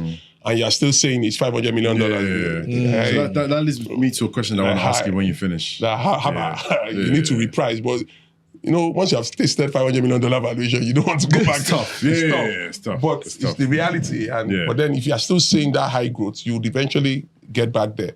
So it's hard in terms of motivating founders to keep building because they have seen superior growth, a lot of growth in Naira terms, and then all that. Very, very. But in real dollar terms, it's not been that, especially for late stage startups or mid stage startups. Yeah, the bigger ones. But like I said, that's not going to happen forever. So if you keep building, and funding is still coming into those companies because they are built fundamentally important companies, they will still do well. I guess Let me ask. what Lando was probably going to ask was how is this affect? I mean, are you thinking if I'm wrong, then maybe ask your question is do you think that maybe perhaps some of this, some of all these reforms or some of the current macroeconomic condition has probably made all of all this assets cheaper? Is that exactly. So there's two questions I was going to ask, right? And one is a difficult question, and I think I should ask as a fellow investor and just to get your views, right? And the first one, I think a lot of people probably have the same question. First one is we've had a lot of negative press in terms of mismanagement of funds, right? First of all, there was a period. On the continent, in Nigeria, there's been some mismanagement. With government or business? Right? No, businesses. Oh, okay, I'm talking about businesses, right? So bad behavior. Let's call it bad behavior. Number one. I hope Carlos's mic is good though. Okay, all right. So number one is I want to know how you deal with that, first of all. And then number two is you talked about zero interest rate. So my view was always there was a period of free money. There's a lot of free money. When Bitcoin was crazy. What's that thing? The art. How can I forget this art thing now? NFTs. Yeah. All of a sudden, I never understood that. NFTs. Zero. There was a lot of money sloshing around, and one cannot deny that we got some of that NFT money too, right? Because people were just investing in anything on the continent because what else, right? We're not going out and for monkeys worth $2 million. Then you can also see your valuation on the continent was crazy. I think so. So now we don't have the NFT money anymore coming in because you talked about the reduction of FDIs for venture. For venture is gone down. Private equity venture, private credits coming from abroad has come down. So how do you deal with number one, the bad behavior? And how do you ensure that your current project or your next project is behaving properly? And then number two, knowing that this free money, this NFT isn't coming anymore and your valuations have to be repriced. How do you deal with that? I think the bad behavior is actually on both sides, in the zero interest rate environment from investors and founders. Okay. I'll give you an example. Actually, the first news started from the investor side. Because how do you see a company with zero revs and then just idea, but because of FOMO, right? There was a lot of FOMO in the market. Fear of missing out. Fear of missing out. Yeah. Everybody rushed in certain deals. There are certain deals I saw at $10-15 million, wow, early stage, first check. You have not built anything. Right? Idea. Where is this? There's no market. But because this founder is a known founder, and then you back. I'm not saying you don't back known founders, but where are you going to go from 15, right? From paper. So because of that fear of missing out, investors threw money at people who shouldn't have been backed in the first place. Yeah. What we found in that zero interest rate environment was with entrepreneurship, right? We should do entrepreneurship afraid, right? I always say entrepreneurship, do it afraid. You're doing it, but you're doing it afraid, right? That there should be fear of failure, right? Exactly. That pushes you. Yeah. When nobody's afraid to fail, to do, like everybody now. So there are companies, there are people who were living paid employment. So you were working in a bank, for example, you were earning 2 million naira per month or whatever. And then you move to venture. To venture and you're still earning 2.5 million. Where's the sacrifice? Yeah. Right? I'm not saying you should suffer, but I'm paying you to build your dream. Yeah. And so you're saying the person should take a big call to something? No. There should be that fear of failure. You're getting equity. You have gotten equity, right? So you raised $1 million, right? You have equity upside already. as the founder, and then you're still earning, I use an example of maybe 5 million naira a month. And then now the company doesn't have money again because you earned yourself 5 million naira a month. Because you should have delayed gratification would have meant that you would have had more runway. But because investors were throwing money at you and there was no corporate the money will always governance, come anyway, you knew that still living the same lifestyle. You should be able to raise. And then because investors also wanted to be nice, quote unquote, corporate governance went out of the window. There were things that should have been requested that weren't requested for. So some companies that we lost money in, all you had as investors were safe notes. Yeah. You're not even a real equity holder to do anything, right? All you had were safe notes in those companies. So we also, especially in the African market, we also took some of the bad behavior, right? And forgetting our own true realities. I'll give you an example. A company goes to Y Combinator, one of the biggest tech accelerators in the world, right? You're a food company, for example, or you're in the delivery business, for example, food delivery or whatever business in Africa, in Nigeria. You raise post-YC, post the program, at a $25 million cap in Nigeria. A company in the US and Latin America raises, a food delivery business raises at the same $25 million cap, and you're not asking yourself, what's going on? But that was the valuation that the investors then they gave, so they will take it without facing the reality that these markets are totally different, and the outcomes cannot be the same. So if we had calibrated that valuation craze, I guess we would have found some better outcomes. But in terms of managing bad behavior, you can't model bad behavior right, into any Excel sheet, right? So for me, it's finding the early signs, right? In terms of, I find that founders who give updates more are more accountable. And they so you put controls in place. Yes, you find that they even use it as a self-reflecting time for themselves to look at that month and so on. You try and build some governance and some process as the company grows. Because there's there is a balance between this company is just starting out. You're asking the company for 2 years of audited accounts every year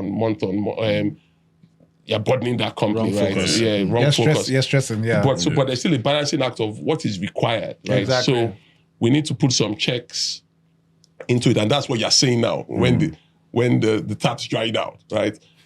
All the investors I probably have about 6 or 7 investor groups now on ex-shareholders and governance, right? Everybody's now asking the right questions. But before, people were not asking those questions because you wanted to be seen as the nice investor. So there was some bad behavior and some things that were allowed by investors in their interest environments that is... Which is what I was going to ask now, as part of this whole theme of the economy today. And I also want you to respond to this too, because I know that I already like outsiders. Outsiders, 100% outsiders.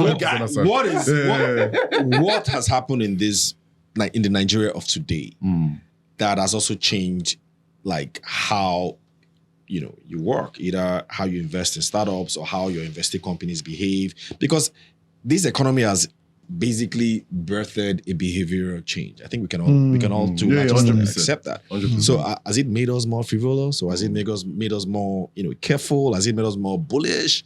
Has it, like, what exactly have we changed at the moment? Maybe let me start with Tunji. Like, what has adjusted in your business? What has changed in your behavior? So, even though there are a few things, and I'll say this, and I've said it here before. When I came into doing our bar, basically as a startup and tech startup, we also got into Techstars, which is pretty much right behind Y Combinator. I realized that when we're trying to raise capital, I was speaking like a Nigerian. Do you get?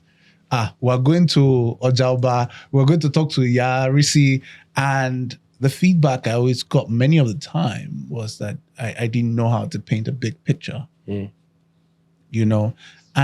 I didn't understand it because I know my markets.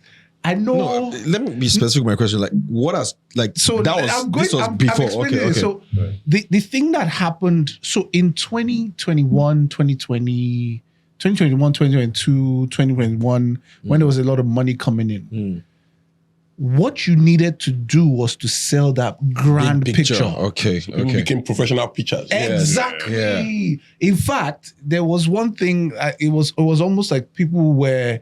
The bigger the picture you sold, The more money you raise. exactly. Yeah. The more you had like X Google on your team or X Paystack, so you just go and get one. But this was not in early Africa, right? This was it was happening everywhere. It was happening And everywhere, it's a yeah. bad behavior that we have. Exactly, it was happening everywhere. So there were some things that if you ticked them, Yeah. you got money. Yeah. You get, irrespective of whether the business made sense or not. And unfortunately, and whether luckily or luckily, I just didn't understand it. I didn't know how to do it. It's not as if, and to be honest, at the time, I had a personality crisis because I was thinking to myself that, am I in the right place? I should just go back to where I'm coming from. Go back to my finance. Did you get as in like Jeja? Because I didn't understand how to do all those things. But I now realize that, because I remember when I was talking to one investor at the time, and I said, our margins are very slim. We're talking about maybe, 7% margins. At that time, it's pretty much improved. But it was at this time, it was 7% margins. And I was talking to him honestly. And he was telling me that before they invest... What's your plan? This is the first time I've seen that. Do this. I had a very long week. It's been a long week. And he was telling me that US before they downgrade. invest... It's been a long week. Before they invest in any We're still got a lot business... to go to. Before they invest in any business, it had to be about, at least 50% to 70% margins. And I got it. I totally understood it. But I also feel if you're building some markets in Africa, it's not that way because there's no infrastructure to do it. So what we're now seeing is that people are now going back to unit economics. It's no more big story. Big picture, so it's a lot of picture. It's discipline. now discipline. What's your EBITDA? How many did you sell? In that sale that you sold, how much of it is yours? Gone. It's not just how many hits did you have? So how it's no many longer downloads? the GMV story, Exactly. gross merchandise It's value now and all that. basically down to, and then you did. And honestly, this is the thing you need to also look at. So look at the businesses that were around in 2021 that are still around now. You would realize that there are some fundamental differences between them and everybody else. It's and at the time they were not the fancy businesses because they were just down to unit economics. They were like, we don't understand what these things are you people are saying. But those are the businesses that have continued to, because at the end of the day, I don't understand why I should pay 150 naira to acquire a customer that will pay me 100 naira. I have never understood it. But at the time in 2021, that's what you had to do. That's what that they wanted was to the hear. sell. Yeah, I think for me, Tunji really hit the point. So there's no need to go back to those points. But I always have this saying that a super founder and an entrepreneur I want to back is the same entrepreneur, better in a bull market or a bear market. So Dre is still Dre, right? In Zep area and in Sapa area. A super entrepreneur is still the same person. Yeah. And those people I would back in either situation. So you found that companies, like you said, focused on real unit economics. Are we able to make money if it's only this customer that we serve, or if it's only 10 customers that we serve? How do we make money from these people, or from this set of customers? So that reality has come back into the room. I think some of the damage, and that's why you're seeing some companies are in that state of, we are okay, we can't raise next because they've over-raised. Apart from over-raised, they've raised that crazy vows, refused to take a down round, but then you need money for growth. So you now have to dig in and still dig in and then, but companies still like them and want to back them. So you're finding many of those companies in that situation. But then on the other side, you have companies that have been very capital efficient. And then there's a company we backed called Money Africa that is lending based on social trust in the agency banking side. So What's social trust, sorry? which is Dre needs to bring Tunji before Tunji can access a loan from them. So Dre acts as his guarantor? No, he just brings it. So he forms part of your network. And then if Arnold defaults, it affects Tunji's ability to like a borrow. community. So community credit score kind of. Yeah, so Dre is going to hold down on that bubble. I've seen that before, though. Yeah, and they are lending, their NPLs are less than 1%, right? Wow. And they are doing some crazy numbers. So you find out that, but then they are not the sexy. It's not the founder here is not the sexiest. He's not going to be speaking the big pictures that. But then he's killing it with his numbers and he's just So these guys are my guys, proper, and the two of them are fantastic. One is a proper, he knows how to do the loan book. He's old school. He comes from the proper, lending system culture. So he understands. And that's just tech to amplify that, right? Exactly. And we're one of the stars in our portfolio. So you find that those kind of companies have shown that even if they don't raise money today, they're capital efficient and they just need to raise for land grab and expansion and so on, because they've proven that it works. And now they are the beautiful brides. So the companies that have been capital efficient, focused on unit economics, are the beautiful brides in today's market. All right, so quickly to one of Arnold's favorite topics is consumer credit. My favorite topic as well. It's good that you talking about it's it good that already. you're talking about it already. Exactly, And I also want to talk about opportunities that you're seeing now, right, within the African landscape. Things have changed. A lot of African countries have gone through very similar macroeconomic challenges. High inflation, exchange rate depreciation. Some have new governments coming in, a lot of reforms. IMF, some are IMF-backed reforms, some are local-backed reforms like Nigeria. And you've also talked about, your perspective about Africa as being that continent that it's really the place to be.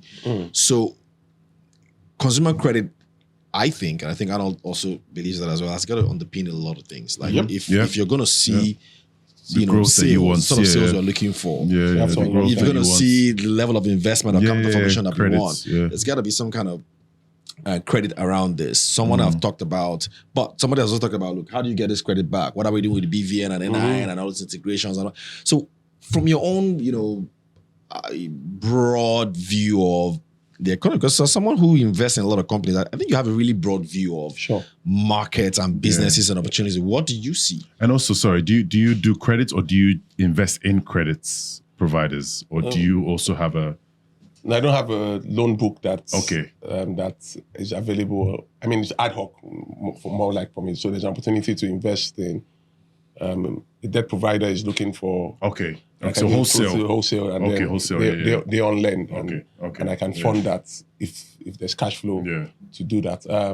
But then I'm backing companies that are doing that, and a couple of them in our portfolio. I think consumer credit is, you find that companies like, I'll give you an example, like PiggyVest, right? Well, they paid out 1.something trillion naira last year, right? In what? In returns? Paid out to so it's paid out to depositors. To investors in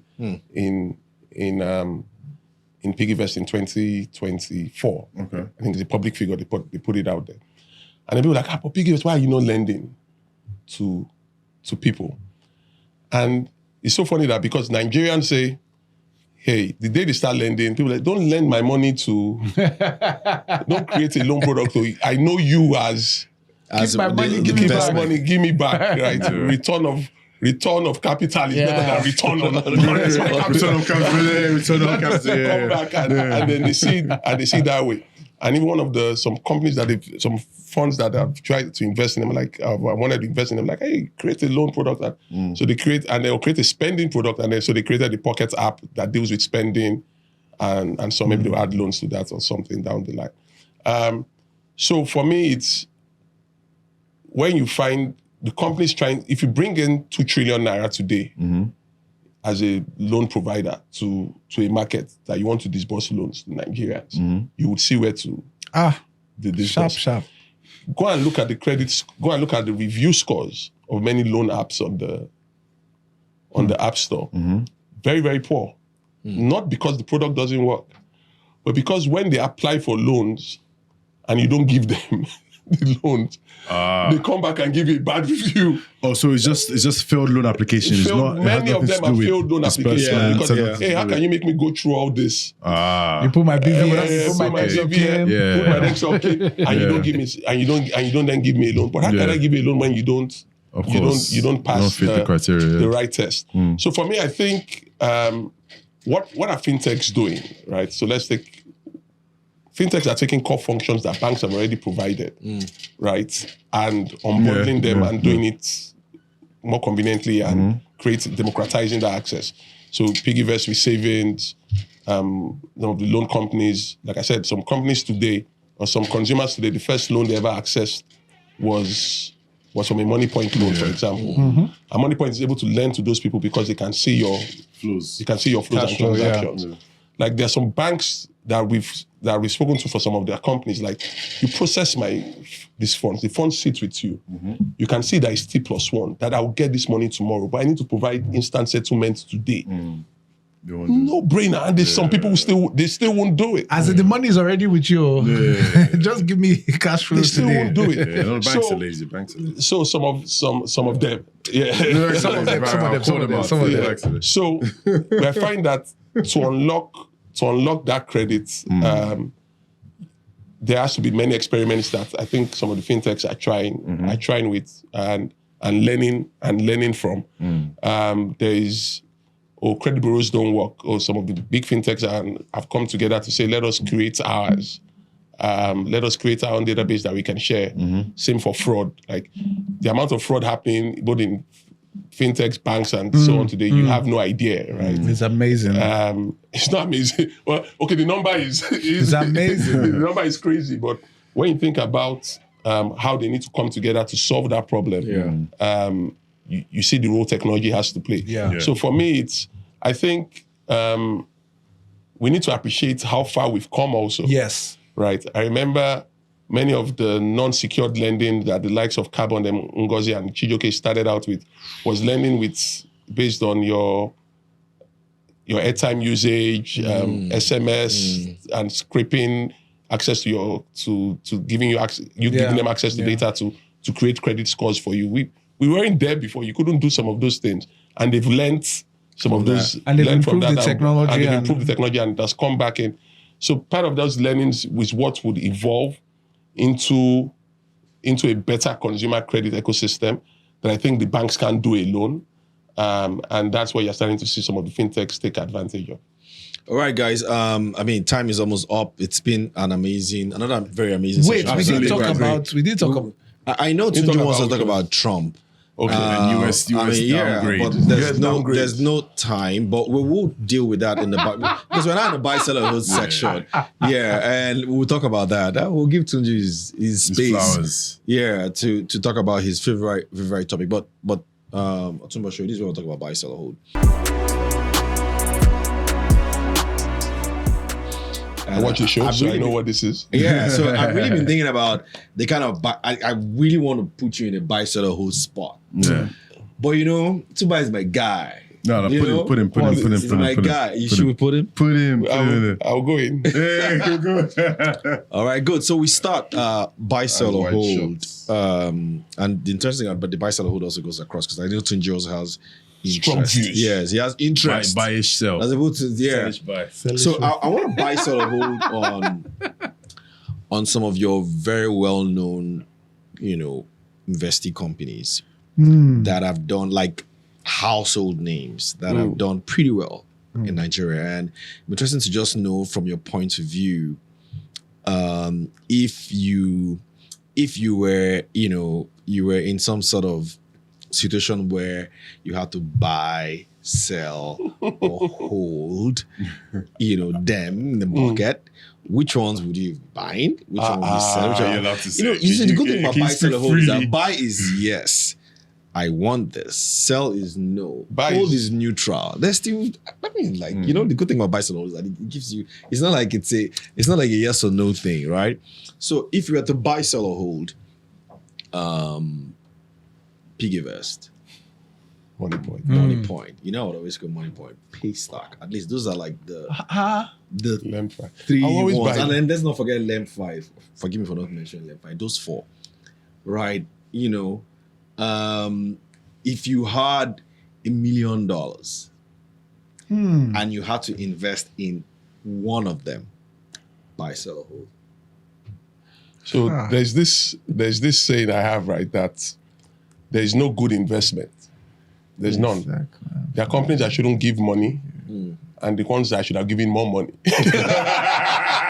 So even when I win, I lost. Even when you have won, you lost. The time I was giving Paystack money, the other companies that gave money, I should have taken all that money. I just give Paystack. I just give money. So there are no good investments. There are only companies that shouldn't have given money and companies that should have given more. So my answer to that question would be, interestingly, in all of those companies, there's either been a partial exit or a full exit in each of them. So there's been return that's been delivered. So they are all buy for me, and they are all buy from the sense that I should have given them more. I should have given them more money. So I should outspread that 1 million. 1 million across all of them, because I didn't give them up to that and spread it across them, because they've always been. If you had $1 million, which of these? I mean, you know these companies as well. Which one would you have? Is there anyone you'd have? Because Otumba is here. Let him hear it. Like, which one would you have bought, sell, hold? So of all of them, Yeah. and generally, And this is hindsight, too. no. So hindsight, yes, Yeah. yes. So, Okay. In 2020.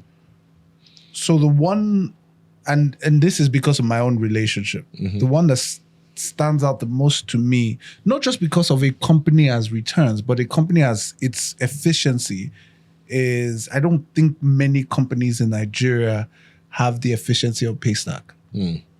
Culture, fantastic, everything. Close second is Piggyvest. Very close, as in it's like, they're To finish. as in you get, they're just like they're like this, like for me, so Lemfi also is a fantastic business, but It's all. but I must say something. It's for what both Piggyvest Let's and not forget money point, too, by the way. so why? So it's all buy. Just say it's all buy. There's no, is it a selling buy, sell? Because you're the one that come up with all this stuff. So this is a buyish buy. Because it's a buy to buy. That's a buy to buy. So That's a new buy to buy. So money Buyish point. buy.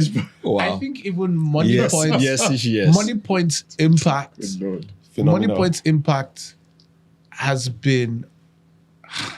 I think it's the only two companies that have had the same impact that MoneyPoint has had in Nigeria have been Piggyvest and Paystack. Oh, that's a bold statement. I know. Are you buying? I have a small confession to make, and I'm sure I'm probably going to get stoned by everybody on this table and viewers. So I called Africa Tech wrong. And I'll tell you what I mean. So I saw Safaricom in Kenya. And I thought the telcos, I thought MTN would take over. Yeah. So I also thought the banks would dominate fintech. I have a business. story for this. Yeah. So I have a story I'm for still this. sitting here scratching my head thinking, where did Piggyvest come from? Where did MoneyPoint come from? Because I'm still Is this like, guy? Is this where's guy? MTN? Is the one. Where's If you MTN? took your Momo? last out of the bet, Where's Momo? Because MTN took over Ghana.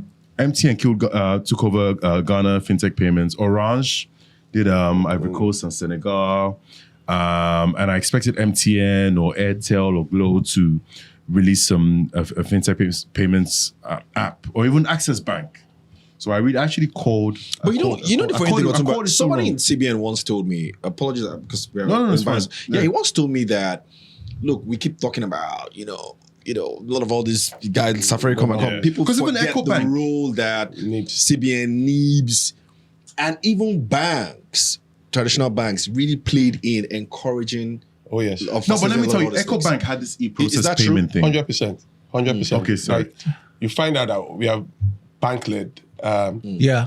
So you find, today, what would a mobile money play do for us today that, for example, the company like MoneyPoint or OPay doesn't do? Yeah, but with the same MTN phone had number. first. The MTN could have done this before everyone. They had everyone's number. But there was let me- They had also everyone's regulation. all your details. But there was also regulation. Let me say this. I said I have a story for this, right? So I remember a very early stage about we talked to one guy, one investor. It's not an investor. Is he an investor? I don't remember. But he's a very blunt guy, and I like him for that. The very what? Sorry. Blunt guy. So he just tells you the way he feels it. So he says, I like what you're doing, but don't do it. Because these guys are going to kill you.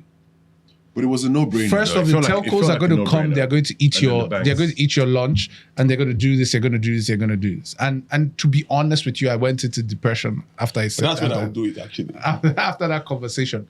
But there was something that in hindsight that I saw that every other person did not see. First of all, there was regulation. There was this segmentation with CBN, NCC, Correct. couldn't allow the banks do certain things and couldn't allow the Yeah, the telcos central bank do, really, the central bank do really certain choked things. them though. But you see, there's also the fact that the Momo story in Ghana was never going to be the Momo story in Nigeria. Generally, Why? so the Momo story in Nigeria can only work if it is a bank-led conversation because Because it is regulation. Nigeria is bank-led. Okay, then let me ask you. EcoBank have this e-process payment platform. Yeah. Where you can actually have Across Africa. Yeah. cross border. Why didn't they run with that? For me, EcoBank had the perfect. You can have an EcoBank account in Ghana and send money to an EcoBank account in Kenya. I'll tell you something. Cedis to shillings. I'll tell you something. So what I'll tell you happened another thing. So we wanted to deploy POS terminals. We didn't have money to deploy POS terminals, So we had to go and start begging people who had POS terminals. Can you allow us put our app on your POS terminal we deploy? And we asked one bank and we said, okay, the bank agreed and said we're going to give you 10,000 POS terminals. This was in 2022. Guess when the POS terminals got commissioned? Last week. Oh wow! Congrats.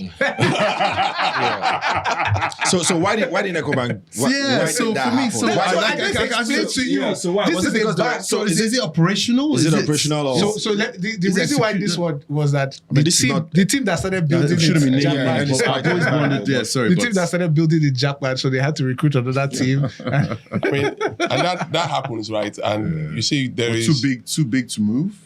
you find that Yeah. happening, and then there's comfort. You're building from. You're fine, right? There is no. Why am I this? It's a missing out risk. on It's such a an risk And, on your then, side. and like I said, Miss out on such an opportunity. what do certain companies do? Right? Is loans. Banks provide loans now, but some fintechs have found a way to provide loans better. Savings and investments. yeah. You could have put a direct debit in your account to debit your account 100,000 Simple, naira anymore. simple. But why aren't people doing that? Yeah. But you did that with Piggyverse. So it's finding convenience and doing something and doing it very, very well. Yeah. There are things that the banks would do very, very well that many of the fintechs can't even try to do. So I think it's people focusing on core competence. And I think in Nigeria, there was some regulation holdback because as a bank led. So think about it. If I send money today, one of our companies, Mono, has some, and then you've seen Zap also by Paystack. The convenience of sending you can try it right now. If the camera is here, I go on my WhatsApp. I can send you 100K just on my phone, on my WhatsApp. Say send 100K On your to- on the WhatsApp. On my WhatsApp, yeah. You want to do WhatsApp. that now? Let's All right, see. all Somewhere, right. please. No, I'm actually quite curious. Like, I want to see that because I didn't think that Can I existed. give my account number to send me 100K? is So wait, you said- 333-444-555. Let's do it right What's here. the camera coming? All right, go ahead. Yeah. So, and you can save the beneficiary. Like I've saved Yeah. my Baba now. So I say send 100K. This is WhatsApp, right? Yeah. Yeah. This is yeah. Mono. So I say send. Okay. Mono is one of our investing companies. giving Send it- 100K. And I have to give you an account number. Give me an So account that's number. the camera, right? Okay. Should he face Why it? are we giving that Okay, account? so you should face it. I want to see it happen now. Send 100K to. Oh yeah, Let's- I'll give you- let's- I'm the Can first to camera give see him, it? It's the to give him my 50K. account number. This money is for the To the 50K super winner. comments. Exactly. You build out No, Tunji's paying that. Alright. Tunji's. No, he's Go on. paying out Tunji. Go on. Yeah, I've sent you. No, send it to. Okay. your So WhatsApp, You know yeah. what happens, right? Is many times people send you the account numbers on WhatsApp, isn't it? Okay. So it's even easier. So I don't have to copy this and go back to my banking app. I just go on Mono, is here. Send 100K, paste. 005, I won't call Google Joe's number. Yeah. Okay. Or this way. Yeah. Access. Boom. Send 100K to access. What's that? No, that's not. No, Oh, no, that's not something yet. else. Ubichuku Ugo Joe. Wait, you won't look at my pin. No? I already set up the pin. I can put Ugojoy as a beneficiary at this point. Yeah. So next time I don't have to get his account number. Okay. Access Bank, you better Your walk transfer today. to 100K to Ugojoy is successful. Boom. This is same WhatsApp. Sent. Okay. I have the receipt here. So where do I Please get the come- receipt? so it's On the sent. bank itself? Come From and see. WhatsApp. Come and see on Ugodre's side. If he has, you should Ugodre. get your alert I down. would see. I don't know Wait, whether why I is get your my app eye here. still See, blue? 100K. Oh. It's coming. You got it? It's I just in saw it. already. I saw it. Wow. It came in. I saw it. No. It's in already. I'm just trying to open it. I and need like my it beeped. receipt. Oh, wow. Show the receipt. Show the receipt I can on forward the camera. receipt to him. What? Done. All from WhatsApp. I didn't go to any banking app. What? What? See what I'm saying? See what I'm saying? So See what I'm saying? Wow. So I'm saying that convenience. Why do I need Momo to send any That's mobile it. number? Wow. That's like a 100. Yeah. 100K. Yeah. That's it right there. Wow. All right, next Wow. buy sell or hold that. Wow. This is I'll mono. collect my Mono. 100K. Mono, yeah. It is the first buy sell or hold that. M1 or mono. Anyway, buy sell or hold because Wait, what was it? What was Yeah, the no, challenge to people to so that they could win the 50K? yeah, comment with the best comment that you Oh, pick. So now we give two people. Yeah, eh? best. These two people, yeah, two yeah. people. So, but on buy sell because time is almost up. Yeah. On buy sell or hold, something that I thought is wild, but I just want to hear Otumba's view here. Buy sell or hold a Nigerian bank acquiring one of the fledgling fintech startups. And why hasn't that happened? Why Buy, hasn't it sell or happened? hold? Why Valuation. hasn't it happened? Sell. You see why? Sell. You know why I'll tell you sell? You know, a Nigerian bank looked at some of the companies that have exited in Valuations is too fintechs. high. Yeah. Sometimes to invest in Africa, you have to forget Africa. The Nigerian banks know too much about Africa to invest, right? Because Yeah. you But they to have the bad- same numbers that you have. No, and but they they see know the where potential. they know where dead bodies are buried.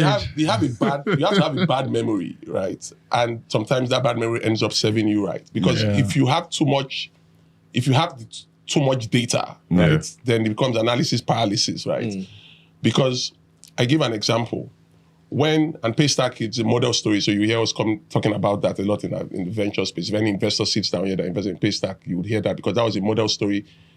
Early investors made money, founders made money, employees made money. Shola is an investor in Voltron today. Yeah. So it's come full circle. Companies have left Paystack to start new businesses and have raised venture. So it has catalyzed the ecosystem. There's no ecosystem without the Paystack story. Yeah. So forgive us if we keep on It's flogging- allowed. It's allowed. if we keep on flogging that story. But the Nigerian banks, like I said, would say to themselves, at the time Paystack was raising its post-YC round, I think it was about 2 million, right? Some banks spend that on different events or different Meals private across jets. different exactly. They can spend it on anything. But if any of those banks had invested, any of those organizations, and that's why I'm a big advocate of corporate venture, right? Because I think there's a lot of capital that we should unlock from corporate venture Yeah. that can go into those companies. If one of them had invested in that round, and they would have easily done that for all of 200 million or 300 million naira, then, right? Because what was the dollar rate? They would have done a crazy return, but then this time that money went to 10 cents and Vince. But the federal regulation will not allow them. Anyways. Yeah, but maybe they can Of argue course that. But now. then the other corporates, I'm just talking about corporate venture so we use That could have banks, done that. Yeah. and we talk about corporate venture in a whole. And now the banks creating holdcos are able to do certain things. So you find out that now everybody wants to do build their own fintech. Everybody wants to build their own things, and, and the lack of collaboration of course. needs to be And they harmonized. still come back to the So, fintech community. I think what you find is that because you can't tell many of the corporates in Nigeria that they can't build these things, right? You're going to suffer to tell them that you can't build it. So So I can hire now and I can build this thing, and then they end up not being able to build it because the culture is still not the same. Yeah. So, and then when they want to buy, they're like, Ugo that I know. He's asking for how much? Ugo that kills in my front. No. This thing. I remember the day when he first opened to me for first the email round. account. Yeah. No, my office internet didn't use that time. 100%. So it's hard. All right, I have 2 more buy sell holds to go because before we leave, Yeah. I'm sure the guys at the back end are like, man, who is They're tired, they're yeah. pissed with me. But apologies, 2 more buy sell holds. No problem. The penultimate is I want to look at sectors now. The last one will be a bit of a boxing you, but I want to look at sectors. Yeah, the penultimate one is sectors. So buy, sell, or hold. Which one are you buying? Which one are you selling? Which one are you holding? And please, guys, feel free to chime in. Yeah. Healthcare industry, lending industry. I think I already know payments. I'm not going to put payments here. Industries that has to do with capital formation. What's capital formation? What's capital Like formation? Tunji's industry is capital formation, as pension, like say pulling funds from the public, and then I don't know what it's called in the startup world, but to me, if you're in the business of Collective pulling investments, funds from collective people, investments. And then getting exits to and then having that Collective capital investments. getting invested, collecting investments. So Yeah, capital exactly. formation, Yeah. healthcare. Yeah, so healthcare, I think all of lending, them. Yeah. capital formation, transportation, Transport, and manufacturing. logistics. 5. All of them. 5 of them, yeah. So which one are all- you all buying? needed. Which one are you selling? Which one are you holding? So we start with health. Quickly. Health, buy, sell. You see, I said the same thing from the international investor who came that said the problems are everywhere. Everywhere. Yeah, I was thinking the same story. So yeah. there's buy everywhere. Really? There's buy everywhere. 100%. Someone I- once told me that like manufacturing is But not a buy. my skill set. So manufacturing but you is a see, buy now. you buy also based on what you can buy and what you can do with what you buy. Yeah. Yeah. So for me, the only sell would be manufacturing. And why? Because I don't have this. I don't have this, The skill sets. the deep skill sets and expertise to help that place grow. that buy. Yeah. Right. But I think it's a big buy for other people, and somebody must do that hard work too. Yeah.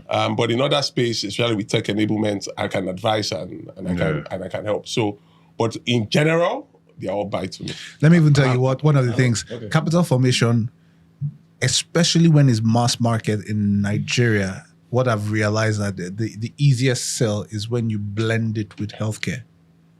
So you're not gonna buy that.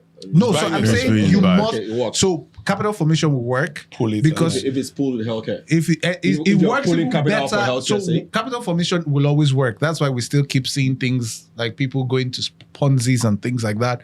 So people are gives people always looking. access. People want more Gives you money, access. but the thing is, if you are looking for the structured type and then you bundle it with some sort of healthcare, because healthcare is something that many people do not have. Are there examples that you can cite?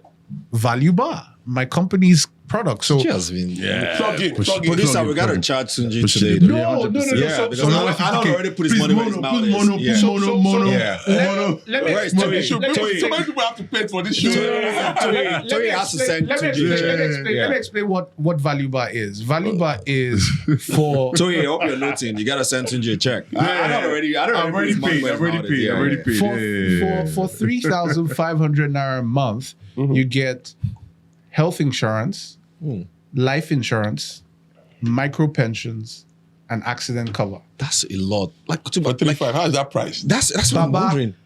Come That to is me. where my Come to street- me. that's Come where my to me. street knowledge Come to me. Come to me. I love That that. is where my street knowledge is. Come to me. Interesting. So the actual behind Do you that. know the funny thing, Tunji? We're gonna make this a topic. very we soon. know we have to. Yeah, we're gonna make this a topic. Informal markets. I really want to see Informal the markets, maths we have to, we have behind all of to. this. The So pricing my was last different. buy sell hold for And he Tumba. said- No, but you have to. They have to buy sell hold for me on this aspect. Oh yeah, sorry. Because the drinks is hit. I want to say this.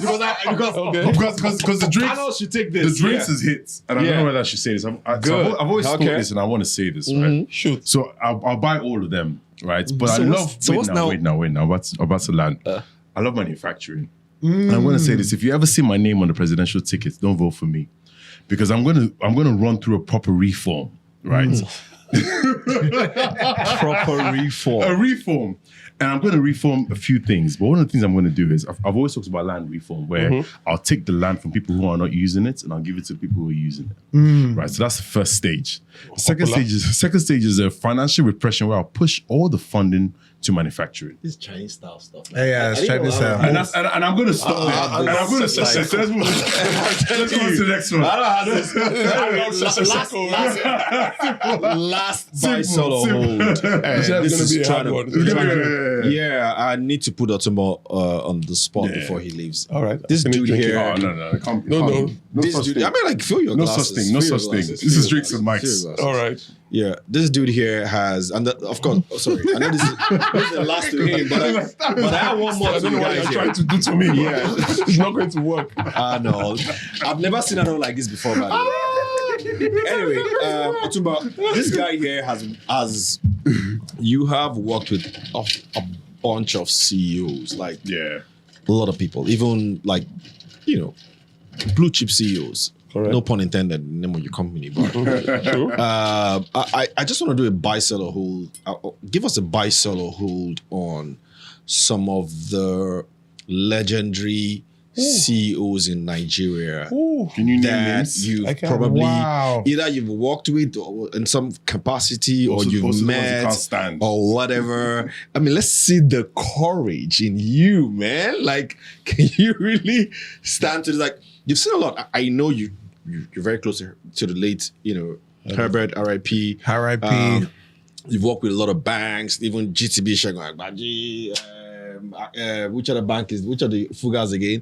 UBA, Elimelu is very, even though he's not the MD, but I mean, we all know how significant he is. You've had Tayo Adenorokun late as well.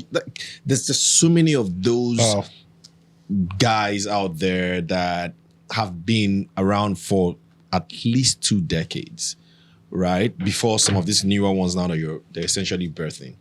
And so buy, sell, or hold any of these guys. If you don't want to, if you don't want to say sell, then strong buy and buy. Okay. At least you're buying them. I'm buying them. Yes, premium buy and buy. Who's your premium buy? Biggest buy, Herbert. And I'll tell you why. Herbert made the same level of preparation for big things and small things. Herbert gave the chairman's speech at my book launch, the book here. Yeah. And he wrote the foreword to the book also. So typical book launch, you would come out and you read the foreword, right, that you wrote. I'd sent him the early manuscripts and setting chapters for him to be able to write his foreword and even giving him pointers. So he had written that he had sent. So the full book was out. The day before the book launch, he says, send me the book, Olumide. I said, he said, send me the manuscript. I said, I'll do you better. The book is ready. I'll send you the book. So I sent the book to the Access Bank office. And he was flying that day. I sent the book maybe about 9 a.m. At about 5, 6 a.m., I said, hey, boss, how is it going? 5, 6 p.m.? PM, sorry. Okay. He sends me, this was the day before the book launch. He sends me a picture of him in the jet and he's reading the book. He's reading the book. I said, nice one. How is it going? He said, I'm enjoying it so far. The next day he comes to give the chairman remarks. Something simple as giving a chairman remark. And he leaves his forward and he starts talking about details in the book, mentioning names, Richard Lewis, Olumide's wife, Simi, his brothers. He mentioned details of different things and different experiences. Like how? Like how do you prepare for just the simple chairman's remarks and you prepared this much? And that showed you how you prepared for big things and small things, like something simple as giving a book launch. And that was his detail to everything. And his ability to make everybody feel like they are his mainest guys, right? Everybody felt like they were Herbert's best friends. And his ability to forge those relationships is a strong buy. Doggedness and ability to survive anything, Adewale Tinubu Jat. Right? If many people forget the battles he has... Survive anything. His battles he has fought against names that he should have died against. And his ability to sell. If Jat enters this room, it's crazy. Bolaji Balogun and Ladi Balogun. Two brothers. Bolaji for his... Bolaji can make the best presentation on anything and create the big picture for any investment case.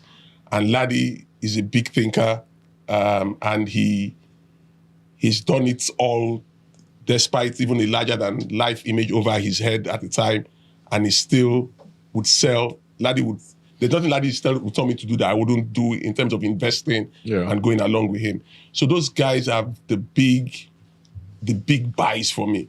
The guys that have the sell for me, I'll group them into one, and I'll group them into wheeler-dealer CEOs, right? And you have a lot of wheeler-dealer CEOs in Nigeria, which is, I find an opportunity to get something at 10 naira, I sell it at 15 naira, and I just go, right? And it's opportunistic. And there are many companies like that and people that have built wealth like that that are still recognized as captains of industry, but there's no real value that they've been able to. There's been no real value add. So I'll group those CEOs. I'll let you figure out what those names are. No names. I'll ask you though. Sorry, Tunji. One of the guys you mentioned in your book also was Leo Stan. Yes. Sorry, he was one of the guys who wrote you forward. Where would you put him? I'll put him on buy, and I'll put him buy because of you can't compete with Leo Stan on any deal. I heard that too. Why? Yeah, he's the fiercest competitor, despite his success, and he'll teach you how to compete. So he's also one of my blue chip and one of the two of his companies are in the same market, and then you see the way he competes. Like when Leo Stan is on the deal, you're like, oh my God. As rich as he is. You don't want to compete with him. So his level of competition, and when he wants to get something done, he would get something done. So yes, Leo Stan is up there for competitiveness. No, so I just wanted to plug in something. As we're here, I got a message. Dear 2G Andrews, we're delighted to extend special invitation to you for the prestigious Nairametrics Capital Market Choice Awards 2025. Did I get An text? evening I didn't get dedicated it. to excellence, innovation, and outstanding contributions within As you the guys are watching, capital it's happening market already. industry. Yeah. So yes, It's happening already. it's happening already. So if is that an online link for people to be able to join? Yeah, but it's I gonna just be wanted to streamed drop online. that. But Of course. it was amazing to because I just received this. Yeah, it's message. nice I to was get, like, actually. I didn't get mine. get a but plus? that's- Can I get a plus? No plus one. No plus one. Sorry, Do you even sorry, have sorry. a plus one? No plus You one. did get- please. I can get a plus one. No, you can't You get get a an plus one. invite. No, because you I got to just bring got a the body invite now. now. No plus But I one. would like a plus one. Nobodies. Plus one, we can talk about Wait, nobodies. I can't get a plus Guys, one. this has been one of the longest ever drinks and mics. I hope you guys love get it. a plus one. Let me get a plus one. Why are you talking about plus one? I'll bring a You're body. not taking any investor money that comes from the bank. Plus one. This is Tunji's fault. By the way, buy, sell, or hold Otumba Show. I really know your answers already, but buy, sell, Otumba Show. Thank you. Buy, guys. sell, One of my favorite. For one us of my here, favorite it's episodes, a man. premium. One of my favorite Personally, episodes. Yeah, premium yeah. buy. One of my favorite. So one of the things I realized about our viewers, at least a large portion of our viewers, is that once the guest has money, they will buy. Why don't you people just keep quiet and let the person talk? This is like one of those episodes when they will come up after somebody when he has money. Now God will bring everything. All right, by the All way, right, guys. Otumba Show has gracefully given us 5 books for you guys, our followers. If you want any of this book, this is an amazing book, by the way. If you want this particular book, you will not let me have it in peace. If you want this Should we book, get it signed? I've got just a pen. subscribe to. You gotta be a subscriber, of course, of Nairametrics TV, and then in the comment section, just tell us which part. What was it that he said that resonated with you the most? Of course, we Kokuma know what he said. So if you go and tell us wrong, we'll know. Based on what he said, you're going to get this book. And why it resonated. 5 of it. By the way, me personally, I'm going to donate an extra 5. Okay. So that means you got 10 giveaways in addition to to the 100K bailout that Tunji got. No. You know, So Trump I'm still likes going to add bailout that. I'm a still lot. going to add my So 50K. he So got- 3 people will get Oh, so that's 50K 150K. each. Yeah, Pressure. so Okay, This so is- I'll donate an extra 2 books. I'll donate an extra 12 books. let's What kind of pressure is this? Where you have 12 big books. men on 12 books. Thank you, thank you, Please thank send me, let me order some more. so how many Order books some now? books. How many books are we plus one too? So how many books do we have now? So 12 books, please. Let So me we know got I can 12. order So, some. Yeah, so yeah, 5 yeah. from Otumba, 5 from me, please. and then two from Arnold Yeah. On the show. So we're gonna be giving out 12 books. Thank you, of course, guys. We also got No problem, 150K to yeah, give out pleasure. from Tunji. So again, No, gotta not be- for me. It's just 50K that's for me. It was 100K test. It's our bag now. It's not our It's our bag. All right, man, guys. Thank you, guys. So we do this Cheers, again. guys. Cheers. Next Cheers. week. Cheers. Have fun. Cheers. Cheers. Do a profitable week ahead. Goodbye. Goodbye.